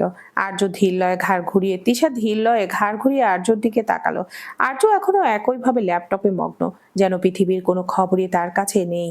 তিশা মেহসিনাকে বলল, মেহু রাখতো, আমি পরে কথা বলছি তোর সাথে। ফোনটা রেখে তিশা ধীর পায়ে বিছানার কাছে গিয়ে দাঁড়ালো। আর্য নিষ্পহ ভঙ্গিতে ওর পিত্তি জ্বলে গেল। ও কিঞ্চিত রাগত স্বরে বলল, আপনি আজ আমার ফোন ধরেছিলেন? আর্য ল্যাপটপ থেকে চোখ না সরিয়ে শান্ত গলায় বলল, হয়তো ইম্পর্টেন্ট কোনো কল আসতে পারতো, তাই রিসিভ করতে গিয়েছিলাম। রিসিভ করতে গিয়ে কি ভুল করে ব্লক বাটনে চাপ পড়ে গিয়েছিল? সায়েম ভাইকে কেন ব্লক করেছেন? আর্য এবার ল্যাপটপটা বন্ধ করে সরাসরি তিশার চোখের দিকে তাকালো। সে চিরচেনা গম্ভীর আর আধিপত্য বিস্তারকারী দৃষ্টি। ও বিছানায় একটু সোজা হয়ে বসে বলল, আমি আগেই বলেছিলাম আপনার ইউজার ইন্টারফেস বড্ড সহজ সরল, যে কেউ চাইলে ও সেখানে অনুপ্রবেশ করতে পারে। আর Sayem, he is an unwanted bug in your system. আর আমার ডিভাইসে, আমার লাইফে কোনো ভাইরাসের এন্ট্রি আমি টলারেট করি না। তিশা হাত পা গুটিয়ে দাঁড়িয়ে রইল, না চাইতেও বলে ফেলল, আপনি আপনি বড় ডিটেক্টর। আমার ব্যক্তিগত বিষয়ে হস্তক্ষেপ করার অধিকার আপনাকে কে দিল? আর্য এক মুহূর্তের জন্য চুপ থাকলো, অতঃপর গম্ভীর কণ্ঠে বলল, অধিকারটা আমার নিকনেমেই লেখা আছে তিশা, ক্যাপ্টেন। আর ক্যাপ্টেন তার টেরিটরিতে কোনো অনুপ্রবেশকারী পছন্দ করে না। ব্লক তো ছোট্ট একটা টেইলার ছিল। এরপর যদিও আবার আপনার আশেপাশে ঘোরার চেষ্টা করে, তবে সিস্টেম থেকে পার্মানেন্টলি ডিলিট করে দেব। আন্ডারস্ট্যান্ড? তিশা আর কোনো কথা বলতে পারলো না। ওর রাগটা যেন কোথায় মিলিয়ে গেছে। আবারও আর্য শান্ত কণ্ঠ ভেসে এলো, এখন ফোনটা রেখে চুপচাপ ঘুমিয়ে পড়ুন, কজ ইউ উইক। আর হ্যাঁ, সাইমকে আনব্লক করার কথা ভুলেও ভাববেন না। তিশা আর কথা না বাড়িয়ে গাল ফুলিয়ে বিছানার এক কোণে শুয়ে পড়ল। বলা বাহুল্য, সারাদিনের ক্লান্ততা শেষে বেশ ঘুম পাচ্ছিল ওর। আর্য এক ঝলক তাকালো ওর দিকে, পরক্ষণেই ফের মনোনিবেশ করলো ল্যাপটপে। জ্যৈষ্ঠের শেষ প্রহর, আষাঢ় আসন্ন। তপ্ত ধরনের বুকে আজ মেঘেদের ঘন ঘটা। আকাশ জুড়ে নীলাভ কমলা মেঘের মায়াবী বিস্তার। নবপ্রভাতের সূচনা থেকে আজ বায়ুপ্রবাহ কিঞ্চিত ঝড়ো। জমিদার বাড়ির সংলগ্ন আর একটি ছোট্ট কুঠিরের ন্যায় দালান বিদ্যমান উঠানের ঠিক পূর্ব পাশে। মূল জমিদার বাড়ির ছাদ থেকে তাকালে দালানটির শ্যাওলা ধরা আলসেগুলো স্পষ্ট দৃষ্টিগোচর হয়। তিশা টুইঙ্কেলের সাথে লুকোচুরি খেলতে খেলতে এখানে এসে লুকিয়ে আছে। ও শর্তপণে দালানটির ছাদে পা রাখলো। ও জানতো না আর্য আগে থেকে সেখানে উপস্থিত। আর্য ছাদের এক কোণে দাঁড়িয়ে পাহাড়ের গায়ে মেঘেদের লুকোচুরি দেখছিল। ওর রিজু দেহা বয়ে আজ এক অস্থির প্রশান্তি। তিশা ওকে দেখে সামান্য ভরকায়। ও অগোচরে ওখান থেকে প্রস্থান করতে যাবে, ঠিক সেই মুহূর্তে প্রকৃতির রুদ্ধ দুয়ার যেন আচমকা খুলে গেল। তপ্ত ধরতে হাহাকার মিটিয়ে ঝমঝমিয়ে নামলো কাঙ্ক্ষিত বর্ষণ। অবিরাল জলধারার মুহূর্তে ভিজে একাকার হলো চারপাশ। তিশা অপ্রস্তুত হয়ে এদিক ওদিক আশ্রয়ের খোঁজ করতে গিয়ে পিছলে যেতে নিলে আর্য পেছন ঘুরে ক্ষিপ্ততায় ওর হাত টেনে ধরলো। বৃষ্টির অঝোর ধারায় দুজনের দৃষ্টি আষ্টে পৃষ্ঠে জড়িয়ে গেল। ঝোড়ো বাতাস তিশার ওড়নার আঁচল উঠছে, আর আর্যর শার্ট ভিজে লেপ্টে আছে শরীরের সাথে। এক নিবিড় নিস্তব্ধতায় বৃষ্টির শব্দের মাঝে কেবল দুজনের হৃদস্পন্দনের দিমিক ধ্বনি প্রতিধ্বনিত হতে লাগলো। আর্য বেশ ধমকের স্বরে বলল, হোয়াট ননসেন্স! এ জড়ো হওয়ার ভেতরে এই ছাদে আসার মানে কি? তিশা ভেবেছিল ও পড়ে যাবে, সেই ভয়ের রেশ ধরে চোখ খিচে রেখেছিল। হঠাৎ আর্যর স্পর্শে নিশ্চিন্ত হলো ও। তবে পরক্ষণে আর্যর ধমকে ঢোক গিলে ভয়াত্মক কণ্ঠে বলল, ইয়ে মানে আসলে আমি আর টুইঙ্কেল। ওকে কথা শেষ করতে দিল না আর্য, মাঝপথে থামিয়ে বলে, স্টপ তিশা, এখন আর বলবেন না আপনারা বৃষ্টির মাঝে হাইড অ্যান্ড সেক খেলছিলেন। তিশা এবার নিশ্চুপ হয়ে রইল। কি বলবে ও? সত্যি তো ওরা লুকোচুরি খেলছিল। ওকে এমন শান্ত থাকতে দেখে আর্য আর কথা বাড়ালো না। এক ঝলক বর্ষা সিক্ত ওকে নিরীক্ষণ করলো, বলল, বৃষ্টিতে ভিজে যাচ্ছে সে খেয়াল আছে? তিশা এবার তাকালো নিজের দিকে। সত্যি তো বৃষ্টিতে ভিজে একাকার হয়ে গিয়েছে ও, তবে সেদিকে লেশমাত্র খেয়াল নেই ওর। আর্য যখন ওকে ভেতরে যাওয়ার তাগাদা দিচ্ছিল ঠিক সেই মুহূর্তে ওর প্রশ্নাত্মক দৃষ্টি মেলে বলল, আপনি বুঝলেন কি করে এখানে আমি? বৃষ্টির উন্মত্ততা তখন চরমে। আকাশ ভাঙা সেই বাড়িধারায় অরণ্য আর পাহাড়ের রেখাগুলো ঝাপসা হয়ে এসেছে। আর্যর বলিষ্ঠ হাতের মুঠোয় তিশার কবজিটা তখনও বন্দি। তিশার ওই কৌতূহলী প্রশ্নের পিঠে আর্য মুহূর্তকাল স্তব্ধ হয়ে রইল। ওর নিজের মস্তিষ্কের কোষও তখন একই প্রশ্ন তোলপাড়, কিভাবে? ও তো বৃষ্টির শব্দের তোড়ে অন্য কোনো শব্দ শুনেনি।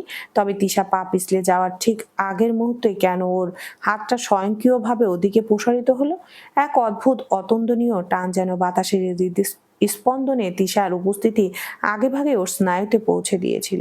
আর্যর চোখের মণি দুটো এক লহমায় সুকঞ্চিত হলো।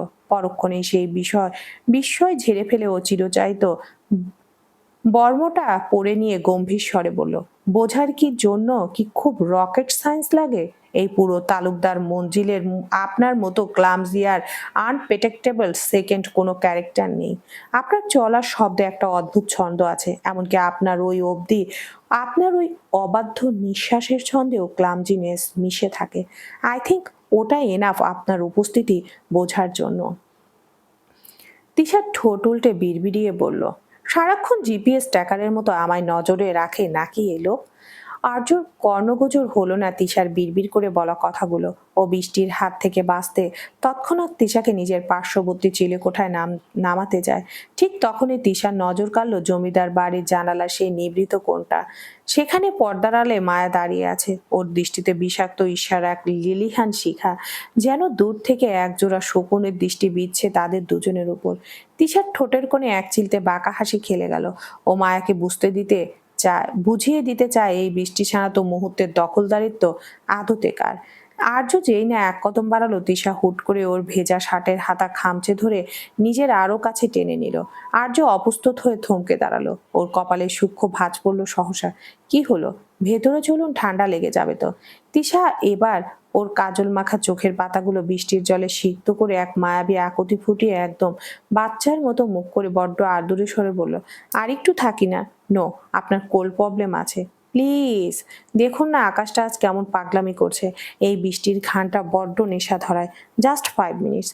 আজও সেই গম্ভীর সত্তাটা তিশার আকস্মিক আবদারে যেন এক লহমায় বিলুপ্ত হলো। ও কিছু একটা বলতে গিয়েও তিশার সেই নিষ্পাপ চাহনির সামনে শব্দ খুঁজে পেল না। ও অপলক চেয়ে রইল তিশার দিকে। এদিকে তিশা আর চোখে দেখলো মায়া রাগে ফেটে পড়ছে। তিশা ইচ্ছে করে আর্যর কাঁধে সামান্য মাথা টেকিয়ে বৃষ্টির অঝোর ধারা উপভোগ করতে লাগলো। মায়া এক পর্যায়ে অসহ্য বোধ করে জানালার পর্দা সজোরে টেনে দিয়ে সেখান থেকে প্রস্থান করলো। বিজয়ীর হাসি হাসলো তিশা। আর্য কিছুই বুঝতে পারল না, শুধু বিস্মিত দৃষ্টিতে চেয়ে রইল এক হুট করে পরিবর্তিত তিশার দিকে। মায়ার প্রস্থানের সাথে সাথেই তিশার রোমান্টিক ড্রামার উপর যেন জবনিকা পড়ল। ও চট করে আর্যর থেকে কিছুটা দূরত্ব বুঝিয়ে বেশ স্বাভাবিক গলায় বলল, ওকে ডান, 5 মিনিটস ওভার। এবার চলুন নিচে যাই, আপনার তো আবার ঠান্ডার সমস্যা আছে। আর্য নিজের হাতের ওয়াটারপ্রুফ ঘড়িটার দিকে একবার তাকিয়ে ভুরু কুচকে বলল, 1 মিনিট 20 সেকেন্ড হয়েছে মাত্র। আপনার 5 মিনিট কি ঘড়ির কাঁটা উল্টো দিকে ঘোরে নাকি? তেশা একটু অপ্রস্তুত হয়ে হাসলো, আরে ওটা রাউন্ড ফিগার ধরে নিয়েছি। চলুন তো এখন। তিশা পা বাড়াতে সিঁড়ি দিয়ে হন্তদন্ত হয়ে উপরে উঠে এলো টুইঙ্কেল। বৃষ্টির পানিতে ভিজেও লাল ফ্রকটা গায়ের সাথে লেপ্টে আছে। কপালে লেপ্টে থাকা ভেজা চুলগুলো নিয়ে ও চিৎকার করে, আই গট ইউ বানি, তুমি এখানে পাপার সাথে লুকিয়েছিলে? This is cheating. তোমরা আমাকে ছাড়াই রেন পার্টি করছো। টুইঙ্কেল কোমরে হাত দিয়ে মুখ ফুলিয়ে দাদুনের মতো গম্ভীর হয়ে দাঁড়ালো। আর্য নিচু হয়ে ওকে কোলে তুলে নিতে চাইলে ও সরে গিয়ে বলল, নো পাপা, আমি তোমার উপর খুব রাগ করেছি, তুমি বাণীকে নিয়ে একাই ভিজিয়ে দিচ্ছ, আর আমাকে ডাকুনি কেন? তিশা খিলখিল করে হেসে উঠে পেছন থেকে টুইঙ্কেলকে চাপড়ে ধরলো। ওর নরম গালে একটা শব্দ করে চুমু খেয়ে আদরি গলায় বলল, আরে আমার কিউটি পাই, রাগ করে না তো সোনা, আমরা তো জাস্ট তোমাকে সারপ্রাইজ দেওয়ার জন্য ওয়েট করছিলাম। এই দেখো এবার তিনজন মিলে একসাথে ভিজবো, ডিল? টুইঙ্কেলের রাগ এক নিমিষে গলে পানি হলো।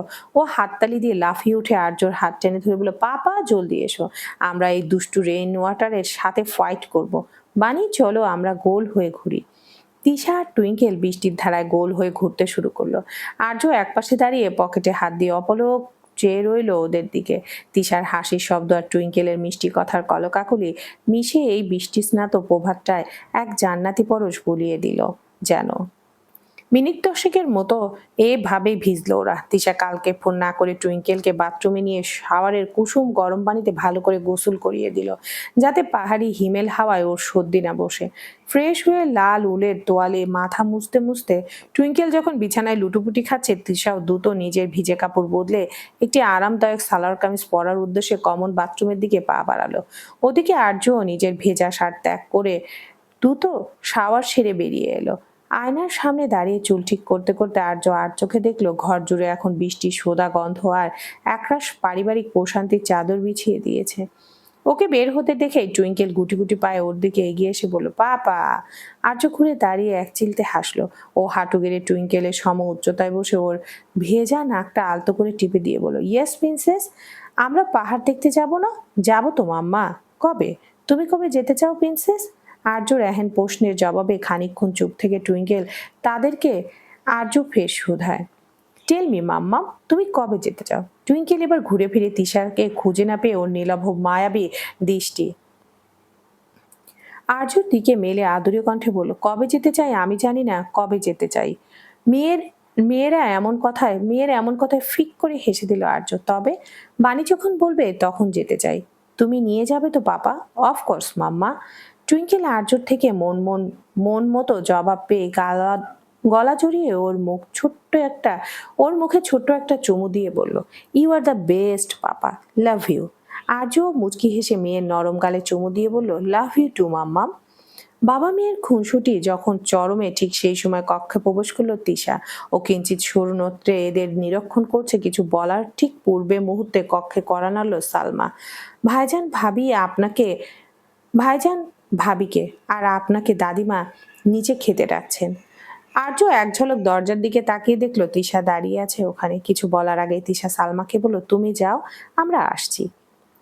সালমার সম্মতির সুযোগ মাথা নাড়িয়ে প্রস্থান করতে তিশা আর্য টুইঙ্কেলের উদ্দেশ্যে বলল, চলুন, খেতে ডাকছে তো।